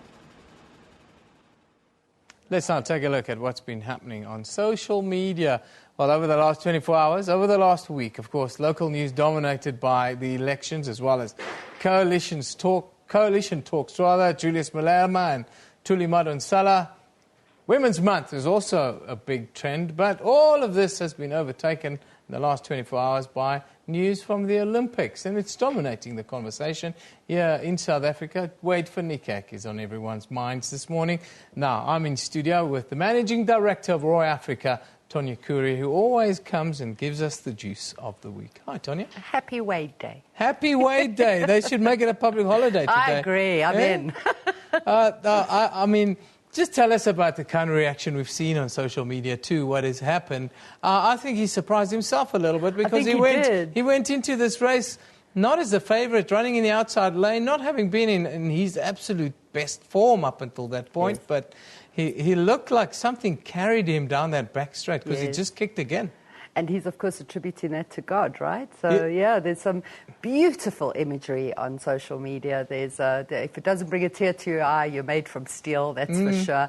And it's about time we got a boost to Olympics here in SA, because we've been watching it on the charts, Evan, and it's been negligible. Yeah, because our favourites haven't really come through. You know, Chad Leclos, you know, he talked a lot in the first week of the Olympics, and he got smacked by Michael Phelps. Yes. And I think did you see that face? Yeah, that was probably the picture of the first week of the Olympics. It was, for sure. And then to start the second week the way we have, it's just been amazing with Wade's performance overnight and a couple of unexpected medals over the weekend and so forth. So. Is our Olympics, in social media at least, are we back on track now, Olympics-wise? Well, finally, I think we're going to see a big change in the social media charts this week, given that Wade kicked off the charts this morning. But over the past week or so, Eben, there's been hardly anything, like almost just over 3% in social media. Yeah. News media was bigger. I think it was 13 or 14%, but social media, precious Oscar Pistorius on Suicide Watch is bigger than the Olympics. Much bigger. Is it? Yes. But here's the other interesting things. I mean, there's so many that were much bigger than the Olympics. If you have Coalition talks, public protector interviews. Quite right. Public protector and coalition combined come to a good 1/5 of the charts. I mean, that's big media. Yeah, but that's because everybody was picking their own public protector on social media, weren't they? They were definitely. Thank God it wasn't like an idols thing. I felt so sorry for these guys, because they've totally got pumped in the public. They did. And all the details from their lives were pulled out, and it was horrific. Hasn't the world changed, though? It has. I mean, when an interview becomes a public platform, it's a completely different world we live in, right? It is a different world we live in. You know, to be a celebrity now, you've got to have a sex tape. So, you know, things have deteriorated. What about that? Isn't that the thing now? I see this kind of things on social media, all these links and stuff. It's like, okay, Kim Kardashian is doing something again, and her sister's got something with her. So it's just the way it is now, you know. But let's be serious. Julius Malema there in red, and bigger slice of the cake than my money. Is that because he's the kingmaker? I think Malema, yes, there's reasons for that. The kingmaker story is definitely at coalition references. But again, the EFF is very good on social media. Like, the engagement rates are huge. Their production rates on social media are massive. So it goes without saying that the EFF are going to swamp any other political party on the chart. But look at that chart, though. Yeah. We've still got a huge election hangover. Can you see that? Yeah, we do. It's like unfulfilled election in a way, with all these hung municipalities. Right. We're still, so we're still in the dark a little bit, you know. So people are concerned locally. But what's happening internationally? Internationally, there's only one story. Like, we may have not had an Olympic fever till this morning. But this is the world. Oh, the world sees the Olympics. 78%, Evan. There's nothing else. I mean, we tried. Not even the Donald. Not even Donald. Not even Hillary. Crooked Hillary, as he calls it. Crooked Hillary and the Donald. Not even comments about Obama starting ISIS could push the Olympics off the charts. Malia Obama is an interesting one. There was a picture of her on social media smoking the old electric spinach. Smoking the reefer, correct. Was that a genuine picture? It was a real picture. And you know, her friend took shots more than she did. Like, everybody was like, hail, hail, Malia. But the friend was taken to task for publishing that picture, for sharing that picture on social media. And it became a big story. It wasn't for very long. It got quashed. As you can see, there's only Olympics left on the charts. And isn't it nice to have something good to talk about for a change? It's what, smoking weed in public? Tonya, come on. What a story. What a Monday. Well, we're feeling a little bit happy this Monday because South Africa finally won a gold medal. And in true South African fashion, we won it with the most incredible performance thus far at the Olympics. Absolutely. Isn't it wonderful? It's just, great start to the week. It's wonderful. Wow, and I love this guy. He's a humble guy. He took 10 family members to the Olympics. Wow. I heard his mother on air this morning, and if you weren't choked up by that, like, you got a heart of steel. There's that bonus, that 500,000 rand bonus that's spent on tickets and accommodation for the family. Wow. Anyhow, Kena Mahamati. Thank you, Tonya, by the way. Lovely to have you with us as always. Tonya Kure is the MD of Roy Africa, and they give us all the wonderful tidbits that you see on the show. Anyhow, time for us now to wrap up the social media segment and go to Kendall, who's standing by with Jody, who I'm sure has a lot to say about Wade Dreamer this morning.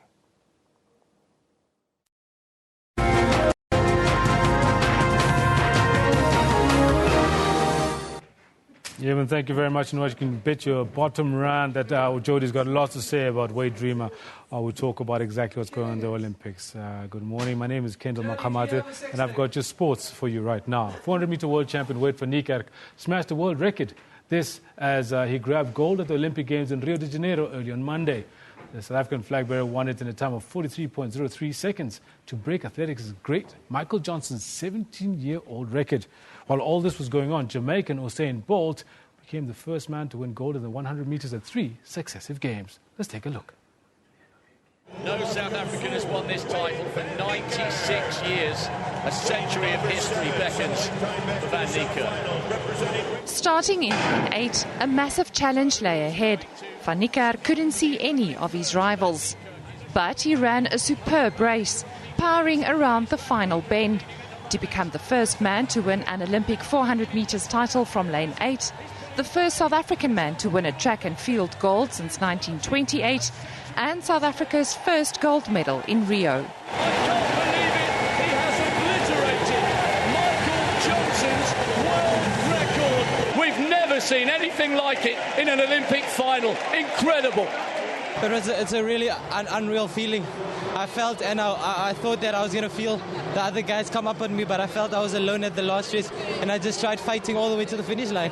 Apart from his family and friends, South Africa was not far from Van Niekerk's mind. Now it means the world to my country. Hopefully I can inspire so much more South Africans to do what I'm doing today. Grenada's 2012 champion Kirani James and American LaShawn Merritt finished second and third respectively. With him, and there's the line that he crossed in a time that nobody has ever done more quickly. Meanwhile, Bolt cemented his place as the greatest sprinter of all time, winning gold in the 100 meters in 9.81 seconds. The Jamaican beat American Justin Gatlin and Canadian Andre de Grasse, who had to settle for silver and bronze behind the fastest man in the world. All the way from Beijing to London and now to Rio. It is one of the greatest athletic achievements of all time. I came out here to prove to the world that I'm the greatest, and that's what I did. And I'm proud of myself and the execution that I came out and did. I'm happy. Akani Simbine, the first South African in 84 years to qualify for the 100 meters final, finished in 5th place in 9.94 seconds. In Bolt's hometown of Kingston, thousands gathered to watch their favourite son on the world stage. Nothing could dampen the unbridled joy and pride as Bolt sprinted across the finish line. The living legend proved himself once again. I feel so proud to be a Jamaican. Usain Bolt! Usain Bolt! Overwhelmed, overjoyed! Usain Bolt to the world! The first person on earth to get 3 Olympics in a row. Usain Bolt! The victory took Bolt a step closer to his goal of winning a historic triple-triple combination. Gold in the 100 metres, 200 metres and the 4x100 metres relay at 3 consecutive Olympics. Liesel's uncle, SABC News. You know, it takes a super special event to outshine Usain Bolt at a track and field event. Maybe something as special as a world record. And that's exactly what superstar Wade van Niekerk had in mind, a world record. Tearing up the track in 43.03 seconds, Wade van Niekerk made mincemeat of Michael Johnson's seemingly untouchable 17-year-old record and set his own. His opponents, LaShawn Merritt and Kirani James, left wondering what just happened. With me is Jody Hendricks. Jody, good morning, and what a morning it's been.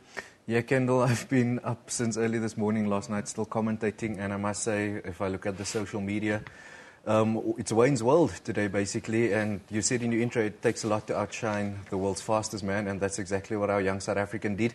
Phenomenal performance, breaking a 17-year-old record. I think this set him up perfectly.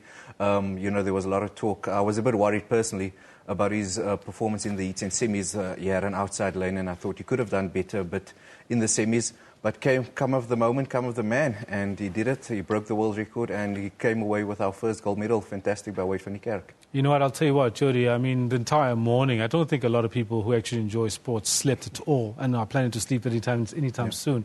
But throughout the world, there have been many different people making comments about what Wade has just managed to do. And I'm hoping that we're able to bring some of those up right now. I'm going to ask my director to see if they can bring up some of the comments that have been made, some of the stuff that's going out on social media to see what it is. Yeah, we've got a very nice clip to play, and let's take a listen to this. We have Michael Johnson in our studio up there. I wonder if you have a message for Michael, as I'm sure he sends his congratulations down to you.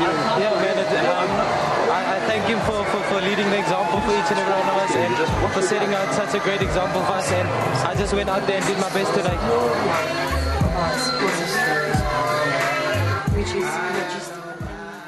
And that's some beautiful stuff, absolutely. Now, I know that you also spoke to some members of his family? Yeah, I spoke to his mum this morning, and she says she hasn't slept. It was about, I think, 4 a.m., 5 a.m. in Rio at the time. She's obviously very proud. It's not, I'm sure if your child was Olympic and world champion, let's not forget that, you'd also be very proud. So the family, 10 family members with him over in Rio, so I'm sure they'll all be supporting him as well. Now, having said that, I know we're looking at the race right now. And one of for me was the thing that was really cool was seeing Usain Bolt's reaction to seeing that world record being shattered, being absolutely obliterated to actually copy what the commentator was saying during this race. And I'm hoping that when we finish seeing this replay of this amazing run, that we show that GIF of Usain Bolt and what he had to say about that. Kendall, let's not forget Usain also has some experience in the 400 early on in his career before he started focusing on the 100 and 200. So he knows what it takes and how difficult a 400-meter run can be. And to break a 17-year-old record was something that Usain in his time as a 400-meter athlete never came close to us. I'm sure that's why he saw appreciation in what Wade did and took time out of his TV interview to congratulate the young South African. Yeah, no, absolutely. Now we're looking at shots of Usain Bolt as he did his race, and you can see during the semi-final he took time to pose for the cameras, and that's how good the man is. I mean, he's absolutely the kingpin of track and field. There was the big debate about the greatest Olympian ever. I think we can now finally say it's Sir Usain Bolt. 3 gold medals at 3 Olympic Games in the 100 meters. That's never been done before. I think Usain has proven to everybody, there's opponents has come, they've gone. People that were around in the beginning are not around anymore. And Usain, with 3 gold medals in 3 Olympic Games, still the 200 and 4x100 to come. Hopefully this is not the last we've seen of him at the Olympic Games. And like I told you last weekend, a lot of excitement started around the track and field at the Olympics, and I told you the Olympics starts now, and this is exactly why. If you look at all the excitement around the world, everybody's now tuned in to see what the Olympics can offer. Absolutely, and he handed over the mantle to Wade van Niekerk. Now, before we carry on, I definitely want to see that GIF of Usain Bolt's reaction to seeing Wade van Niekerk break that world record. Do we have it? Can it come up?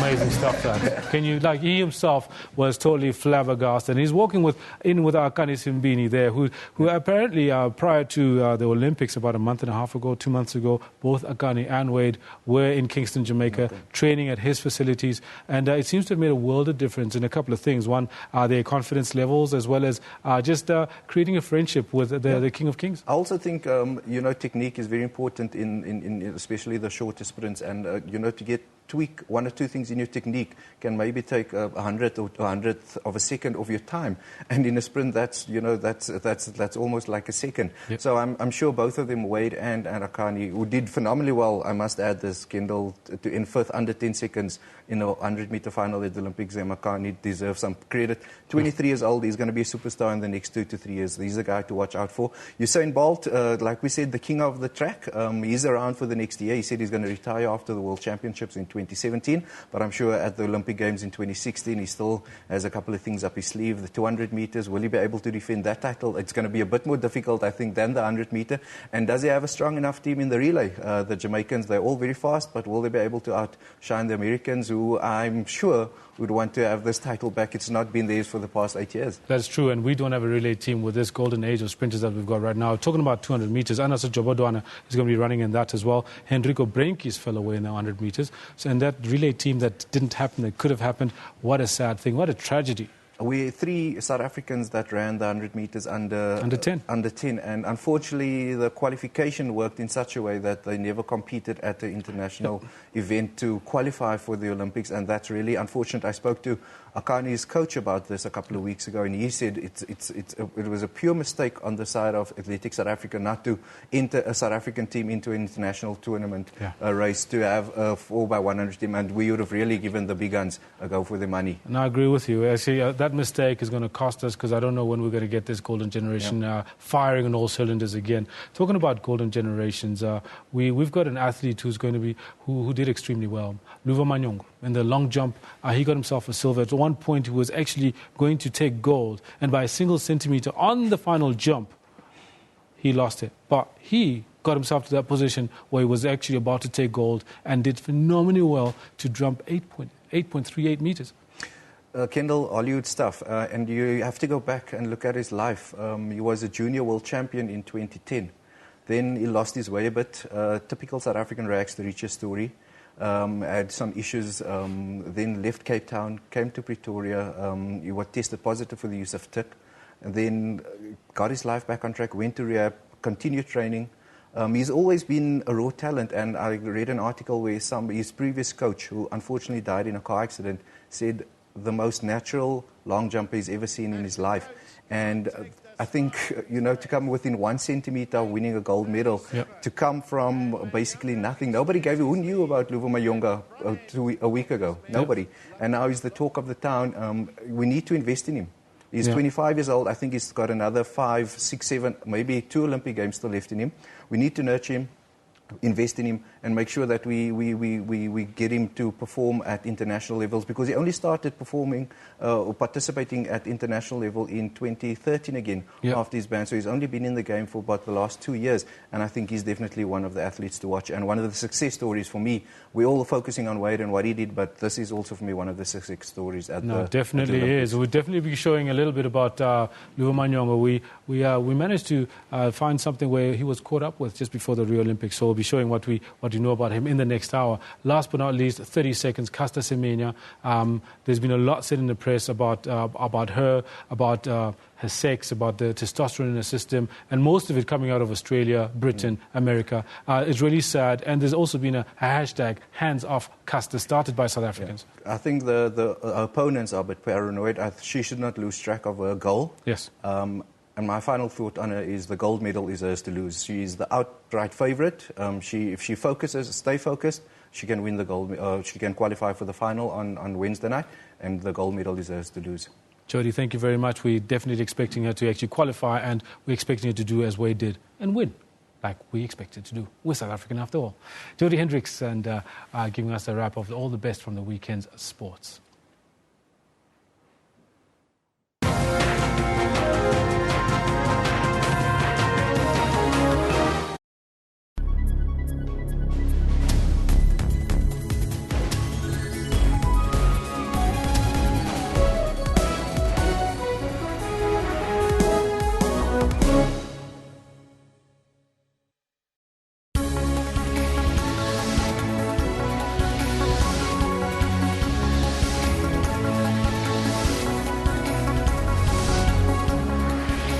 He appealed for the disruptions to come to an end so the future of the children is not compromised.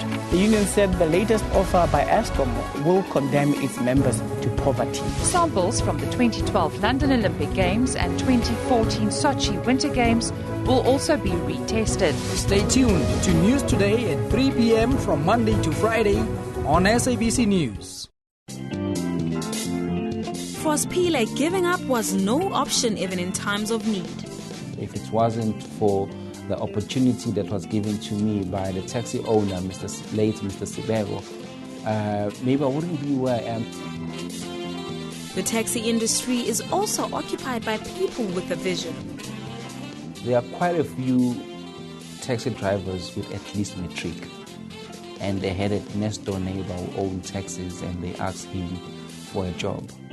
He now owns a law firm, and he believes that challenges are meant to be conquered. Once you step on top of them, you are able to be on another level. and they remain under your care. He says hard work granted him his dream of becoming a lawyer of note. I don't really believe in miracles. People work. Join Puleng Mulibati every Friday at 17:30. The cotton field story is being told through patchwork by artists to celebrate the diaspora in America. Vitally important in telling the stories of what is happening in the refugee crisis, migration, with questions of immigration. And I believe I, as an artist, have a moral obligation to tell these stories. It's through paper, brush, and paint that the different faces of women are reflected by this prolific painter. Women face a lot of challenges, discrimination, sexism, and a lot of other negative. In my paintings, I try to send a different message. Place of the G-Men and Father Huddleston's mission. Place of Balanski's and the Odeon cinema, and let's never... Join the Freeway for that 1 hour weekly dose of arts and entertainment news every Saturday at 12. Technology is changing the way we live our lives, like how people on the continent use mobile money to pay for many goods. It's good because it has helped me save. And Africans are now developing new online content. Cameroonians would ask us on social media when the game would come out. On Network, we tell you about Africa's technology and social media landscape. That's Network with Ms. Phumelele Zondi every Sunday at 7:30 p.m. Central African Time.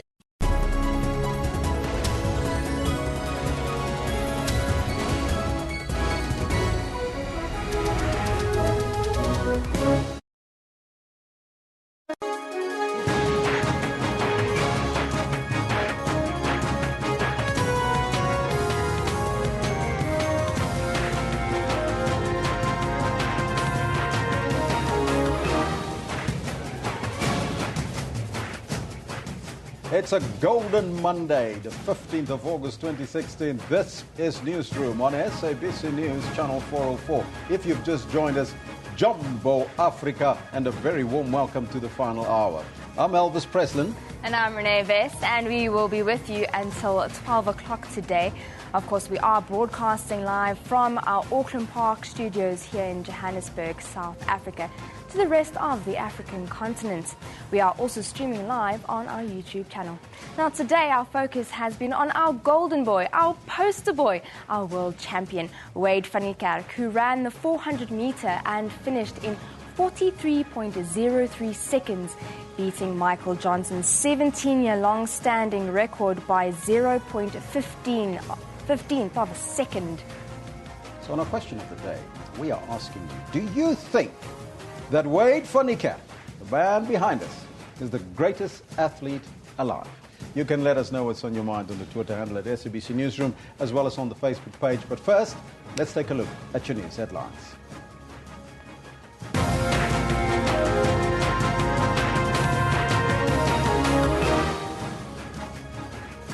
News just in. The woman convicted of kidnapping Zephany Nurse has been sentenced to 10 years in prison in the Western Cape High Court.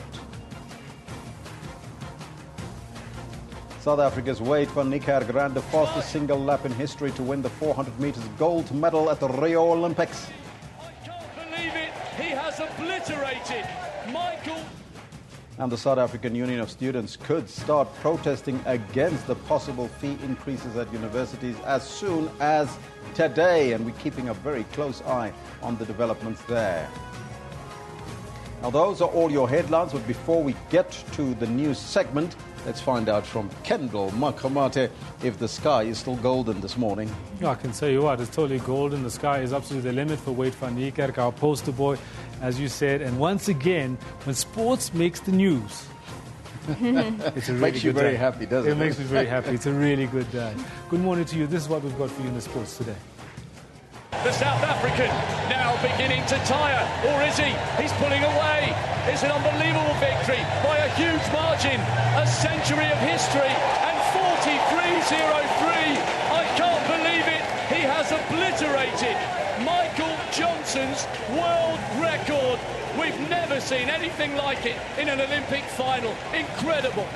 Wade van Niekerk set Rio alight and blazed his name into the record books, taking Olympic gold in the men's 400 meters. I left everything on the track. I left everything in God's hands, and He pulled me through very strong tonight. And on a night to be remembered in Rio de Janeiro, Usain Bolt did what no one has ever done before and won a third consecutive Olympic title in the men's 100-meter sprint. Gatlin's in front, Bolt stretching out now. He's coming after him. He's immortal now. Usain's done it. It's Philip Coutinho. That's a gem. And the English Premier League kicks off with a famous victory for Liverpool as the Reds ate Arsenal in a 7-goal thriller. Here's Mane, and that's another great goal, but it's another dagger to Arsenal hearts. Now, you might not know this, but Wade van Niekerk is a massive Liverpool fan. In fact, he tweeted already that with him winning his goal, breaking the world record, as well as Liverpool winning, he's got lots to brag about this morning.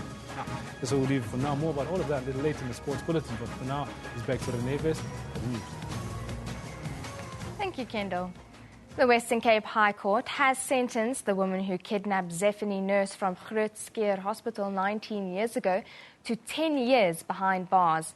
Earlier this year, Judge John Hlophe found the Lavender Hill resident guilty of kidnapping, fraud and of contravening sections of the Children's Act.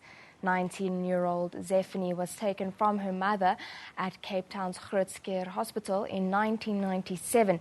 She was just 3 days old. And the story we've all been talking about this morning, 400-meter world champion Wade van Niekerk smashed the world record as he grabbed gold at the Olympic Games in Rio de Janeiro earlier on Monday.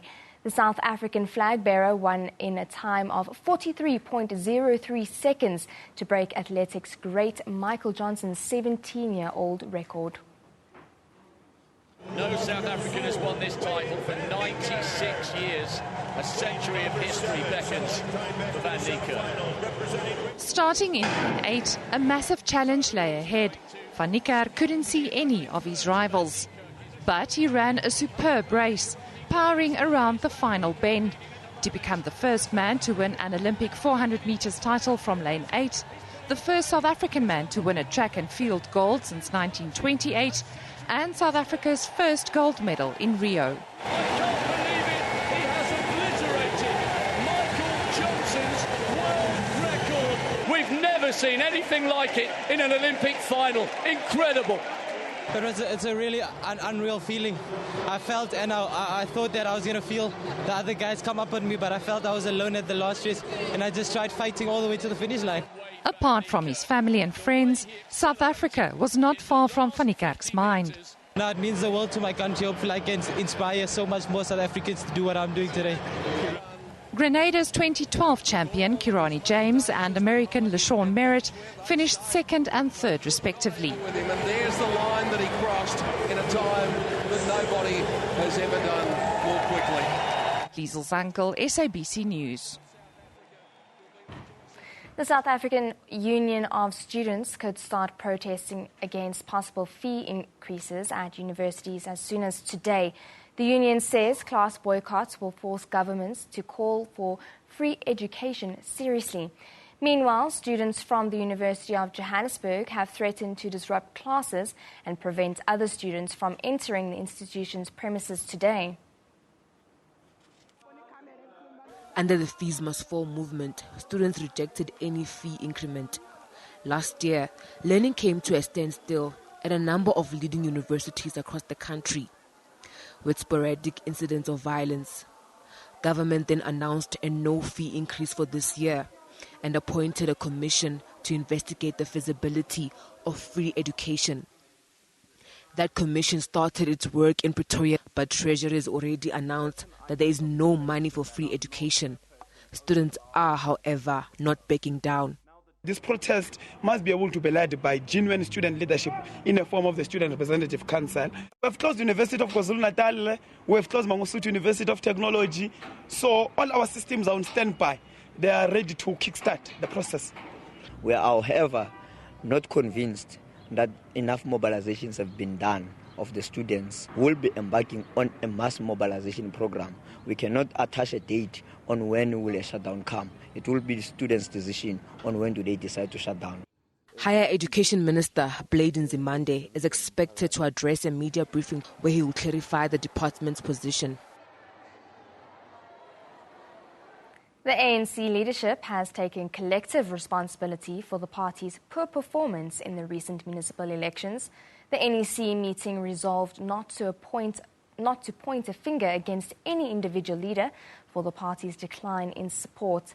The executive committee concluded its 4-day meeting in Irene, south of Pretoria, yesterday. The ANC's NEC's first meeting since the recent municipal elections, which saw a decline to below 50% at the polls, losing control of a number of key metros and municipalities across the country. It will now go back to the drawing board in an effort to win back support. The NEC viewed this outcome as a clarion call of the People to Liberation Movement to urgently take steps to speed up the programs of change and rectify the many subjective weaknesses affecting its capacity to play its historic role. This has to start with a serious, objective and robust introspection within the movement itself, starting with the leadership at all levels. Divisions within its ranks also came under scrutiny. The NEC resolved to task the officials and the National Working Committee to take urgent measures to rid the movement of factionalism across the board, including in the NEC itself. The election delivered 27 hung municipalities and metros across the country. As coalition talks continue, the ANC wants to open a debate into how votes translate into seats. Muntlengeni Dipoko, SABC News, Pretoria. A week and a half after the local government elections, the nation's focus remains firmly on the metros and closely guarded coalition talks. In the Nelson Mandela Bay, the ANC needs 11 seats to regain control, while the DA needs just 4 seats. The DA is the majority party with 45% of the votes. The first council meeting has been postponed to Thursday as parties are still locked in coalition negotiations. A race against time. Following its dismal loss to the DA, the ANC has been in talks with smaller parties to form a coalition government. With only 50 seats, the ANC is desperately looking for 11 more seats to regain control. It remains confident. No single party received 50% plus 1 vote in this matter. In spite of claims to the contrary, there is no winner. And therefore, the ANC, as any other party, now have to form a coalition government. And there are more than 13 votes out in terms of negotiation for a coalition government. And therefore, both the ANC and any other party has a right to govern this matter, subject to the outcome of those negotiations. With 6 seats, the EFF is seen as kingmakers. National leaders are handling negotiations. We are aware of the coalition bloc that was announced yesterday, but the EFF is certainly not part to any such bloc. Well, the discussions at national level are ongoing, and the EFF will make an announcement on Tuesday or Wednesday as to what the outcome is. With national DA leaders also in charge of coalition talks, the DA in the metro declined to comment. A council meeting is scheduled for Thursday. The deadline for councils to meet and elect a mayor, deputy mayor and speaker is 6 p.m. on Saturday, August 20. Lerato Tipa, SABC News, Port Elizabeth. Meanwhile, the DA says it's close to a coalition deal that could see it govern several metros and municipalities across the country. James South, the federal chairperson of the DA, speaking exclusively to the SABC, says the party hopes to conclude negotiations by midweek. Well, we have been in discussion with the various parties for the last week and a half, and some of the discussions were very difficult to start with, but we are now concentrating on the practicalities of how to run those metropolitan areas. And who are some of these parties that you're in talks with? Well, we obviously start off with the party that is biggest, and that is the Economic Freedom Fighters. But there are a number of other parties as well, the COPE, the UDN, the ACDP and the Freedom Front Plus, all of whom make up that amount of votes. Each of us has to go back to our principles. We have to get sign-off by the executives of our organisation. But we do think that there has been an encouraging progress in our talks, not only with the EFF, but also with the other parties, sufficient to form a coalition that can govern in those metropolitan areas. Deputy President Cyril Ramaphosa has appointed a 7-member panel to advise on an appropriate level at which the national minimum wage in the country could be set. The minimum wage panel consists of government, labour, business and community members. In his 2014 State of the Nation address, the President called on NEDLAC to address low wages, wage inequalities, the national minimum wage and violent and protracted strikes. Now, the appointment of these advisors takes place against the background of consensus among NEDLAC social partners to introduce a national minimum wage as part of efforts, national efforts, to restore the dignity of the majority of South Africans, address the triple challenges of poverty, underdevelopment and inequality, as well as reducing pay differentials while maximizing job creation. The panel of advisors will assist NEDLAC in setting the level of minimum wages. They will take into account work already done by technical task teams. The panel is chaired by Professor Imran Valodia. Mrs. Mamoketi Dijani, Dr. Debbie Collier, Professor Marie Leibrand, Mr. Ayabonga Kawe, Dr. Sipoga Zikoyana, and Dr. Patrick Belsa. Zambia's President Edgar Lungu has extended his lead in tense elections. According to the latest results, he has polled 955,000 votes against his rival Hakainde Hichilema's 840,000. Voters say they're tired of waiting for the announcement of the results. In Kalingalinga Township, on the outskirts of the Central Business District, a group of voters are analysing the few results outside this polling station for themselves. It comes as the Electoral Commission postponed the announcements yet again. Traders say it's affecting their business. I'm a welder and people are scared to bring business here. How long will it take for the Electoral Commission to tell us the results? We are suffering. The Electoral Commission has missed its Saturday deadline to release the final presidential results. It blames an unexpectedly high voter turnout and a failure to deliver forms to certify results at some Lusaka polling stations. 1.5 million new voters registered to take part in these polls. The excitement for first-time voters at this local university has turned to frustration. Okay, we didn't expect this to take so long. I think they're just trying to bring our feelings down so that our expectations are lowered to avoid violence. Not really that they are trying to delay us, no. They just want us to cool down.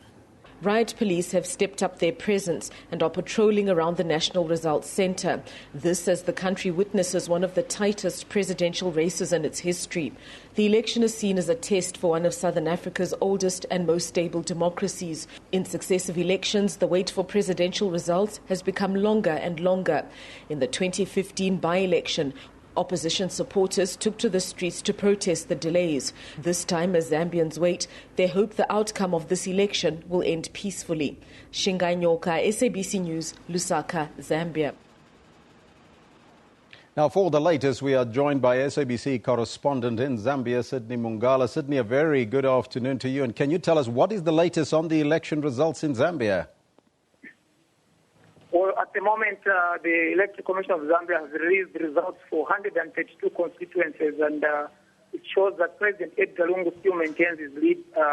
It is about 70,000 votes. He's leading the closest rival, Hakainde Hichilema of the Opposition United Party for National Development, who stands at 1,387,571, while Edgar Lungu stands at 1,454,165. 195 votes. So it's still very close. We still have 24 more constituencies before the final count, which stands at 156 constituencies. When can we expect the final results to be officially announced? Well, I think that's a question that everyone else has been asking, but indications are that by the close of business today, we should have the final result. The last announcement was made around 05 a.m., and since then, the Electoral Commission has held on to give results. They haven't been clear about what's holding on the results coming through, but they're saying that the verification process has been stringent, so they want to make sure that the results that are coming through are verified, and there should be a few areas to ensure that the process is smooth. Now, the main opposition party leader, he wants a vote recount in the capital, Lusaka. Why is that the case? Because they earlier cited irregularities within the presidential vote. Yes, he did hold a press briefing yesterday where he got into question the bit of the process. He said that with the meeting that they had with the Electoral Commission of Zambia yesterday in the afternoon, they had agreed that they suspend announcement of results for Lusaka province since they had identified clear disparities that they wanted rectified before the announcement of the Lusaka vote could go on. But the Electoral Commission of Zambia did go ahead to announce results, angering the opposition, who said that from that moment onwards they had pulled out from the process of verification because the Electoral Commission had abrogated an agreement they had made in their meeting. And it seems the opposition leader is also keeping his fingers crossed for the result, although they have said that it is very clear that the vote is being prepared to be rigged in favor of the ruling party. Now, just before the elections, to the run-up to the elections, there was a lot of clashes and violence erupted. What is the mood like now in Zambia? Well, right now the mood is very tense, but people have been bit held back since the final result is not yet clear, and we've had police patrolling, keeping vigil of things here, especially in the capital, Lusaka. Even here at the results center, we have a heavy police presence, pointing to the fact that they are also anticipating some kind of instability once the final count has been announced. So it's pretty tense on this end, and whether or not they'll have more instances of violence will depend on how much impact the final result on the masses here. That was SABC's correspondent in Zambia, Sydney Mungala, chatting to us and giving us the latest there. Well, we'll take a break right now and we'll be right back after that.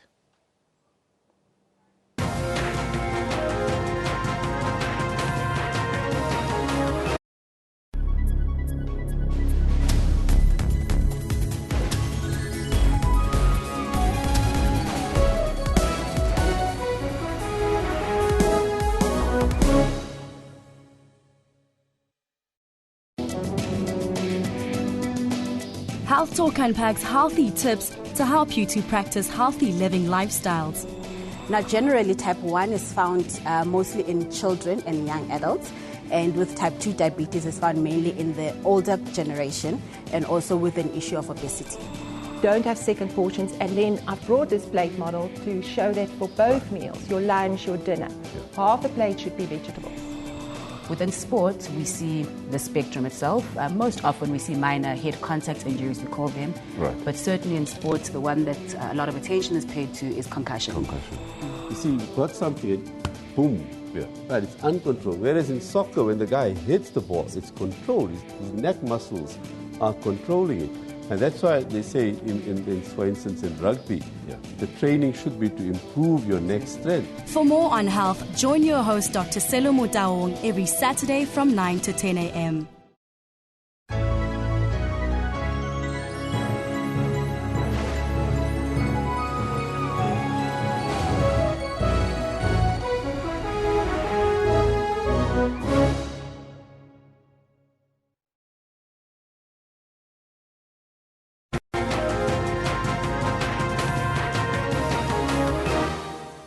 They call him Golden Boy, Poster Boy, World Champion. South Africa's Wade van Niekerk. He ran the 400 meters and finished in 43.03 seconds.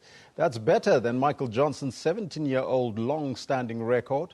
Meanwhile, back at home, the ANC Secretary-General Gwede Mantashe has admitted that the electorate used the 2016 local government elections to send a strong message to the party. The ANC saw its worst decline since the 1994 elections. The Treasury earlier warned the state against another cap on tuition fees, saying it already had to increase taxes and the fuel levy to accommodate last year's decision to freeze the hikes. Then, the ad hoc committee responsible for the appointment of the new public protector was expected to submit its report to the National Assembly by the end of this month, after a strenuous process of interviewing 14 candidates from Thursday morning until 3 o'clock on Friday morning. Now, our social commentator, Dr. Leonard Martin, joined us now to look at the week that passed and some of the major stories that unfolded during the week and how it impacts on us as a society. Doctor, a very good morning to you and good morning, welcome. Elvis, and good morning to the viewers. First and foremostly, our golden boy, Wade van Niekerk, what do you make of his performance? Absolutely. I think sometimes it's important to recognize symbols when they literally break through, and they're breaking through in different dimensions. I think when we look back in a few years' time, we'll begin to understand the phenomenon of Wade van Niekerk. This is a symbol that's come to stay, and I think you saw the gesture of Usain Bolt when he went to actually embrace him. Even anointing him, so to speak. Absolutely, yes. Absolutely. And I think, from a cultural and social point of view, Wade van Niekerk is going to be one of the true South African pioneers in many levels. Look at his background. Yes. But what does it say about that background, the potential that South Africa has to actually begin to turn the tables in terms of the athletic world? I mean, 2-3 years ago, there was no prospect of Wade van Niekerk. But that's what it says is actually running around in our townships. The Wade van Niekerks are there, and they are waiting to set new standards for Africa. Well, from gold back home here, what can we read from the warnings from the ANC Tripartite Alliance partners that the SACP that has warned the ANC to indicate that they need to look at what the voters has given them and what the voters, or what the SACP calls the arrogance of the ANC? Well, Elvis, I think sometimes they say when the writing is on the wall, you ought to be able to decipher it. The writing has been on the wall for some time. If you look at the amount of reports that have come from certain senior ANC figures like Motlanthe, former interim president, we've seen others give very sharp indicators of the possibilities. And I think the issues that have been pointed out now, after the fact, really just underline the warnings that have been there before. We are literally in a political and social shift in South Africa. And I think the dimensions have to be understood so that we do not come after the fact. South Africa is moving very, very seriously to a change in understanding itself within the context of democracy. Now, that shift that you're talking to us now about is clear for all to see, because the ANC managed to barely hold on to Johannesburg but finished behind the DA in Tshwane, as well as Nelson Mandela Bay Metro. What do you think are some of the likely scenarios? Because it seems like here the EFF is the kingmaker. The likely scenarios of these coalitions in these three major centres. Well, let's talk realpolitik here. Is the ANC able to meet some of the demands of the EFF? Let's take the issue on land. This has been a local government election. Now, the question is the EFF positioning itself for 2019 in some of these demands? Because, quite frankly, the ANC is in a tight spot. The other question we have to ask yourself is whether, in pressing some of these demands, the EFF is not potentially going to squander the opportunity. So it's a catch-22 situation. On the one hand, you may want to prepare yourself for 2019 by using the negotiations. On the other hand, you might be the loser. The issue is the ANC, either way, is going to be in a very tight spot.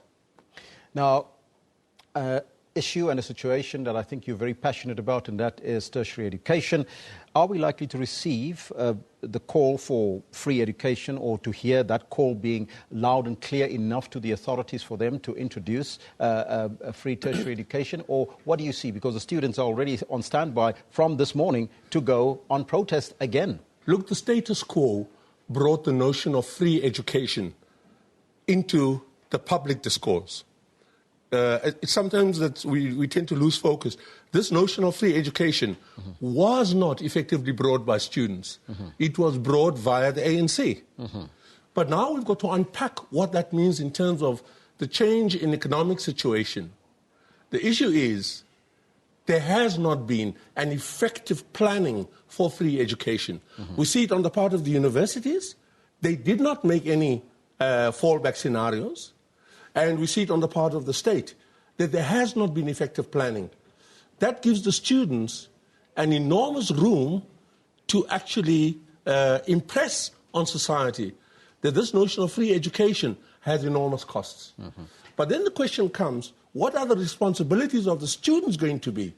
Because I think we need to now begin addressing the question, do the students have a plan? Yes. Do the students have a plan? And I think it's an open question at the moment. Well, the Fees Commission is busy with its work, and we'll probably find it out next year because their extension has been granted to next year to give that report. But looking at a question here, 14 candidates, more than 19 hours in a hole, intrusive questioning to these candidates. The next job of the for the job of the next public protector. Was this grueling process really necessary, you think? I think at different levels, Thuli has set the standard. She has set the bar. And I think the mechanics of the questioning, in a way, is set to meet those standards. Whether those standards have been met is a different question.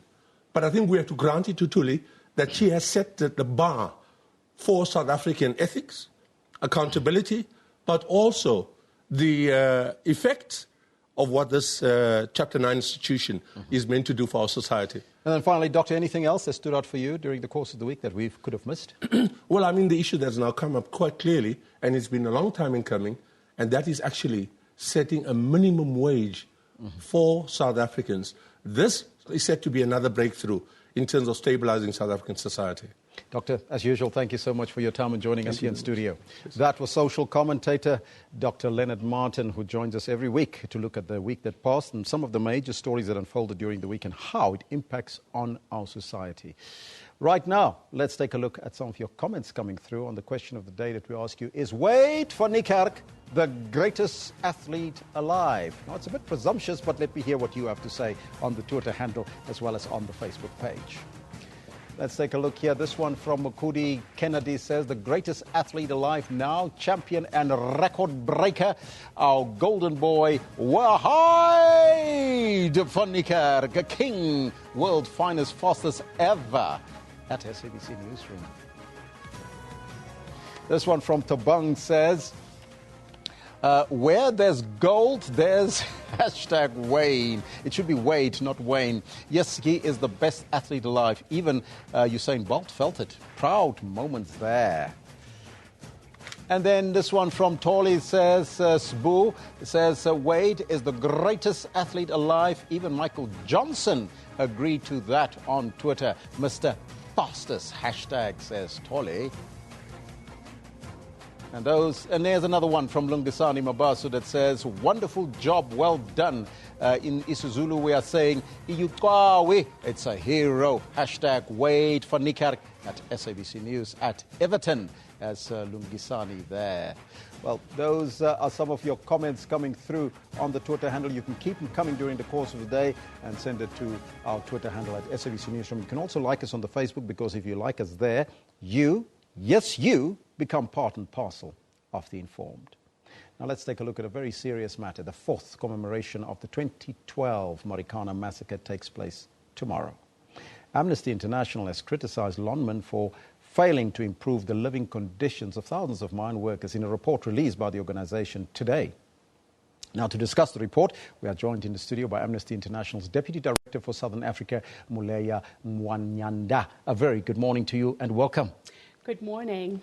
Now, tomorrow is the 4th commemoration of the Marikana killings. What is your reaction? Well, our reaction is that nothing much has changed for the people of Marikana, particularly the mine workers that work for Lonmin. And this is basically because Lonmin has not fulfilled its obligations in terms of the social labor plans.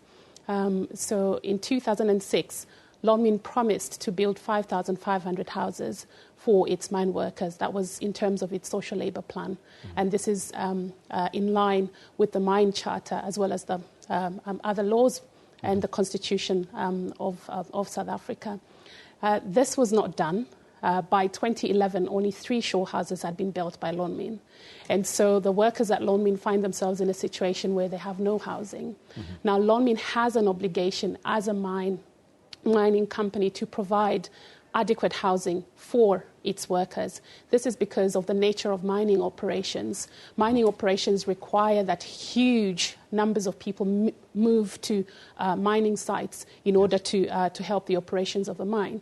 And in terms of the international human rights standards, businesses are obliged to respect all human rights for their workers, now including... We'll dig into those points a little bit more, but I would like to find out the report that's coming out today. What are some of the main points coming out of the report? Is that the main points in terms of the housing or not? So the main point is around the housing. As you know, since 2012, Amnesty has really spoken very strongly against the police action that led to the deaths of the mine workers. This report, however, is focusing on housing. So it's looking nothing at to do with the killings. It's more about the social absolutely welfare of the workers. Absolutely, but also really examining the Department of Mineral Resources' reaction or its oversight role over Lonmin, and whether it's been able to provide that oversight role.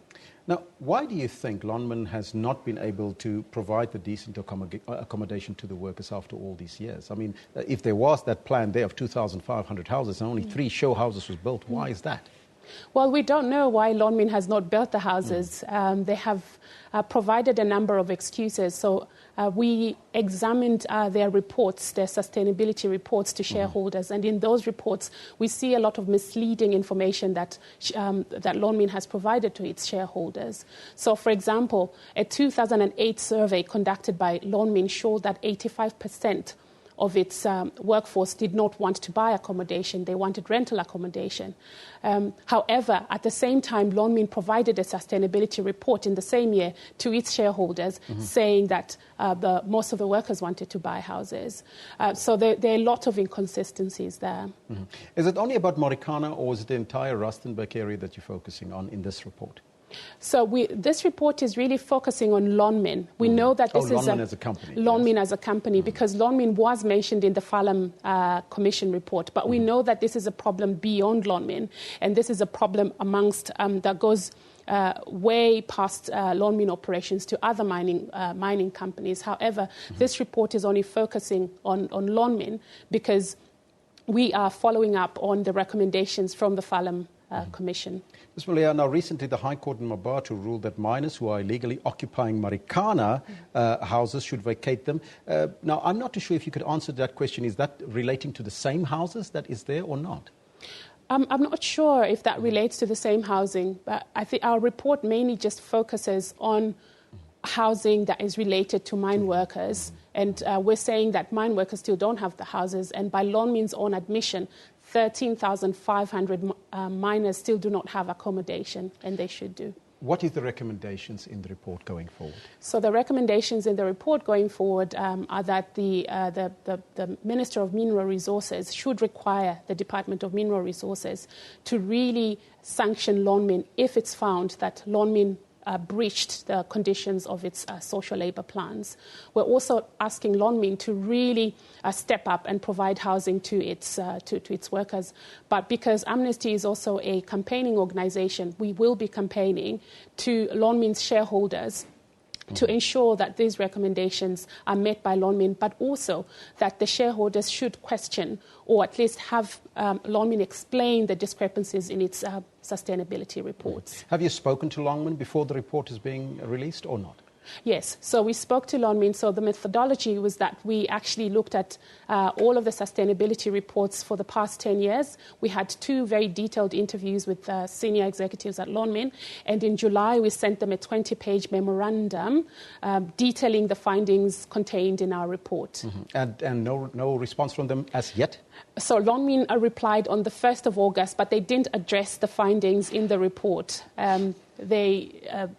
So we still don't know why they haven't produced what they were supposed to produce. We don't know why that hasn't happened. Well, thank you so much for joining us here in Thank studio. you. That was the Amnesty International's Deputy Director for Southern Africa, Muleya Mwanyanda, joining us here, giving us that report. It's a sneak preview. You heard it first, or you saw it first, right here on your channel of choice on News 24. This is Newsroom.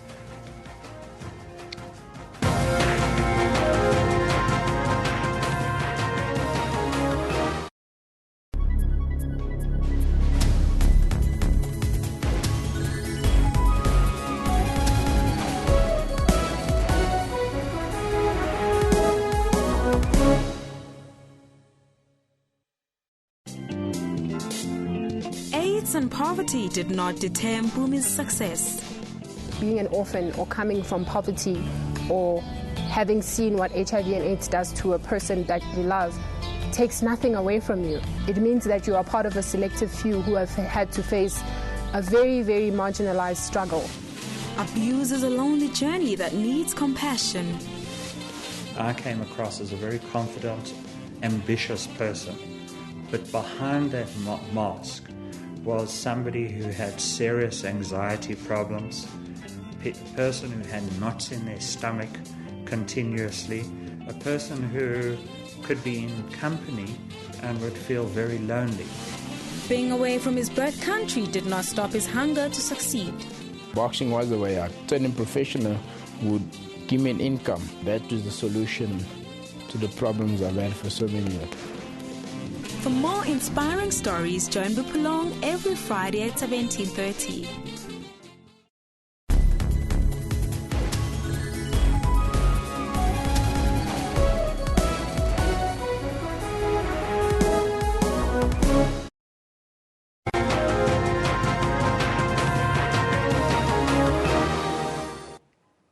Welcome back. My name is Kendall Makhamat and I've got your sports on Newsroom. Now, top of our stories for this morning is about the Olympics, where 400-meter world champion Zephany Nurse smashed the world record as he grabbed gold at the Olympic Games in Rio de Janeiro early on Monday morning. The South African flag bearer won in a time of 43.03 seconds to break athletics great Michael Johnson's 17-year-old record. Meanwhile, Jamaican Usain Bolt became the first man to win gold in the 100 meters at 3 successive games. No South African has won this title for 96 years. A century of history beckons for Van Niekerk. Starting in lane 8, a massive challenge lay ahead. Van Niekerk couldn't see any of his rivals. But he ran a superb race, powering around the final bend to become the first man to win an Olympic 400 meters title from lane 8, the first South African man to win a track and field gold since 1928, and South Africa's first gold medal in Rio. I can't believe it. He has obliterated Michael Johnson's world record. We've never seen anything like it in an Olympic final. Incredible. It's a really unreal feeling. I felt and I thought that I was going to feel the other guys come up on me, but I felt I was alone at the last race, and I just tried fighting all the way to the finish line. Apart from his family and friends, South Africa was not far from Van Niekerk's mind.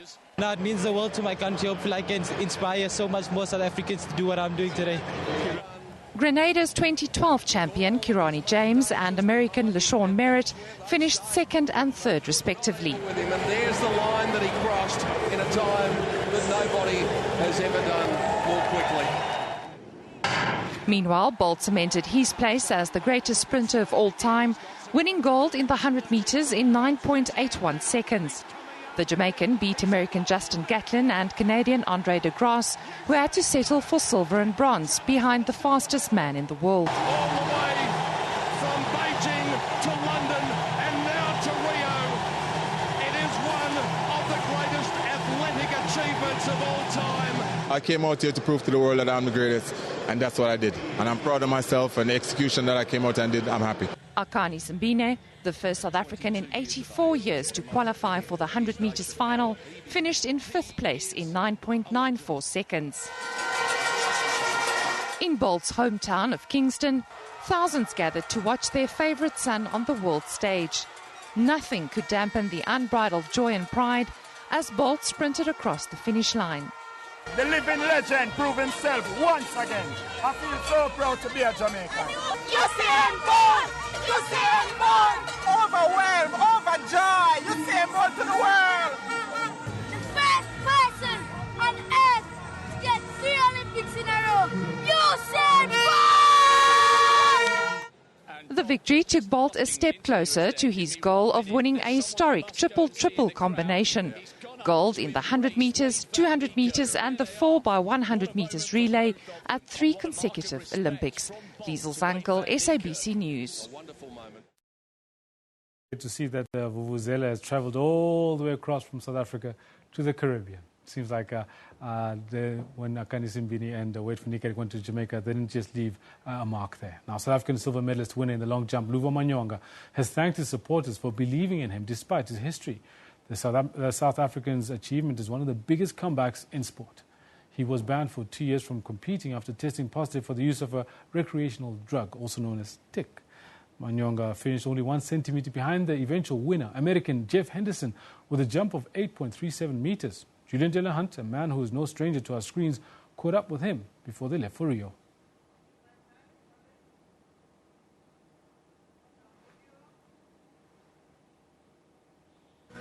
Hello, my name is Luva. Monrovia's Elwha One of the best long jumpers. My job in the Ebola unit was to make sure that doctors were suited up properly. At the time, Nancy Wright-Ball is a Christian missionary from North Carolina with no formal medical training. When doctors went in, I wanted to make sure that they were dressed properly, and when they came out, I wanted to make sure that they had been decontaminated properly. And I felt the weight of that, I can tell you. We've been in Ecuador for 5 years. We were in Zambia. Well, unfortunately, the audio is mixed up with some other clip that's also been happening at the same time. Apologies for that. We will try and bring you that clip at some other time during the week. Now, in the first big English Premier League fixture of the new season, Liverpool beat last season's runners-up, Arsenal. It's not Olympics anymore. They beat Arsenal in a 70-minute spell that saw Jurgen Klopp's men win 4-3.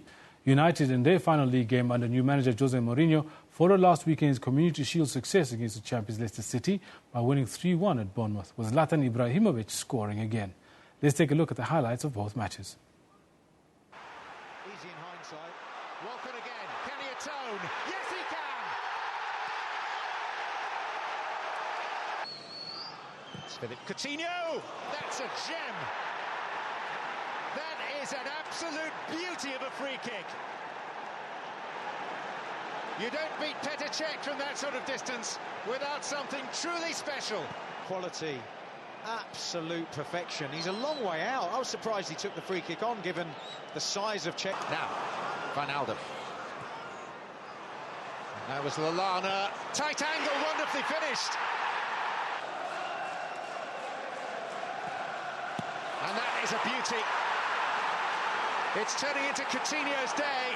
Talking of 19, here's Mane. And that's another great goal. But it's another dagger to Arsenal hearts.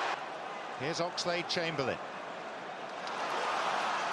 He's done well. He got a little bit lucky with the deflection. It's Cazorla. To a good area. And that's another one back. Callum Chambers peeling away in delight. Herrera has gone early. Matt is prepared to chase. Francis with the back pass. Matters onto it. Burrett's made a save, but it was still shepherded home by Juan Mata. Because he continues to run back towards his goalkeeper. And in the end, the second touch is just put it on a plate for Juan Mata. And that Juan Mata should be the first goal scorer for Jose Mourinho at Manchester United has a little delicious irony. In by Valencia, came to Martial, and Rooney!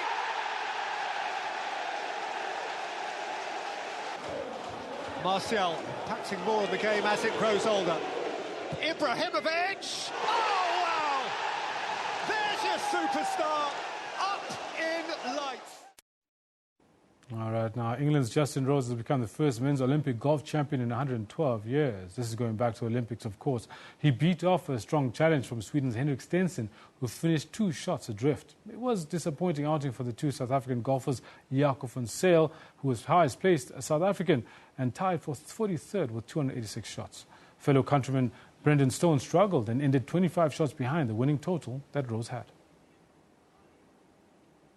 It was frustrating the whole week, to be fair. I think haven't played great the whole week. A little bit frustrating on the golf course from about the 4th hole until now, but still a great experience. I think the week is far more than just the golf, and hopefully we take a few lessons from it.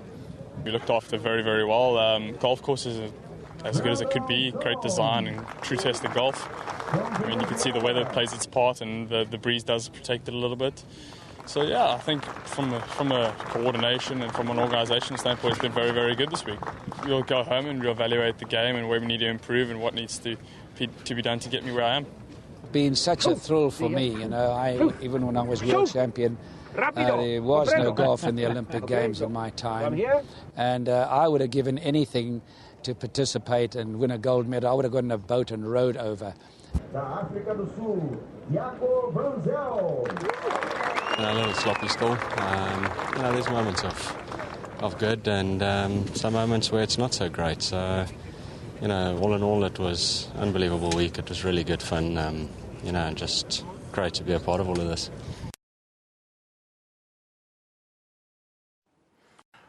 Right now, we had a little earlier on, we'd actually showed you a little bit of that race that Wade van Niekerk ran, where he actually went and won. Now, at the Olympics, not only has South Africa managed its first gold medal at the Rio Games, but a new world record as well. In case you missed it, Wade van Niekerk ran the fastest single lap in history to win the 400-meter gold medal. His time, 43.03 seconds. He broke the 17-year-old record at the Olympic Games set by Michael Johnson. Let's take a look. So who's going to succumb to the adrenaline first? Van Niekerk is running blind on the outside and he's set off really quickly. Karani James in hot pursuit. He's already up onto the shoulder of Matthew Hudson-Smith. And Merritt is tracking the Grenadian.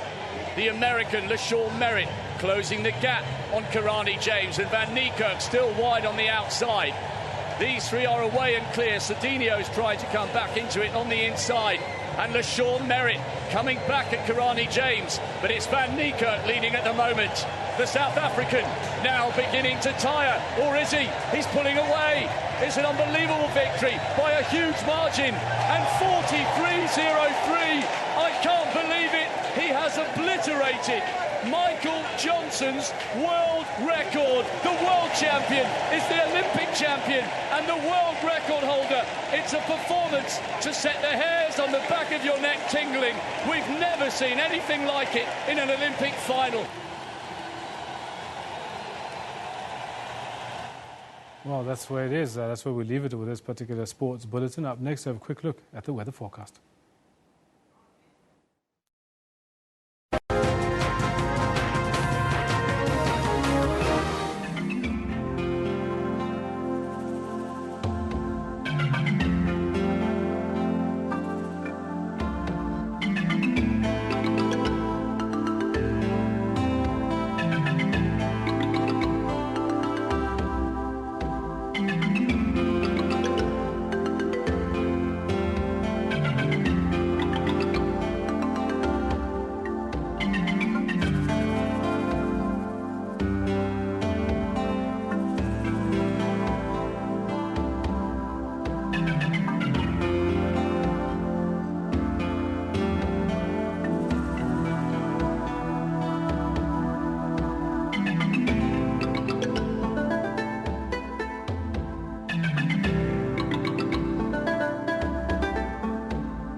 Now, this is Trends, of course, your one-stop serving of all that's juicy and trending in the world of entertainment and showbiz. My name, of course, is Refill Wemwilo. I'm Dr. Selom Daung, and this is Our Talk.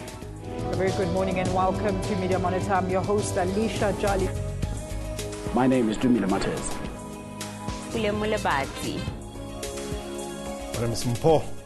What time is it? It's question time.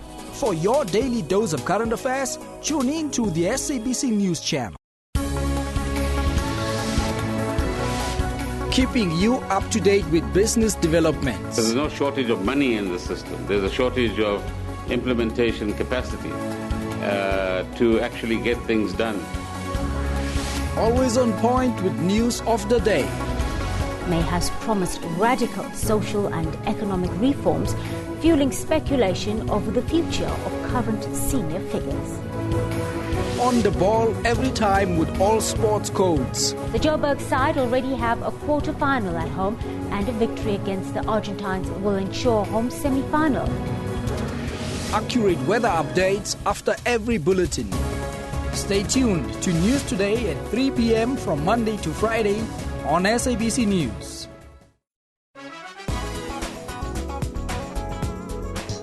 David brought back black and white photography to life through the Zanzibar exhibition. I'm a fanatic for tones, and I love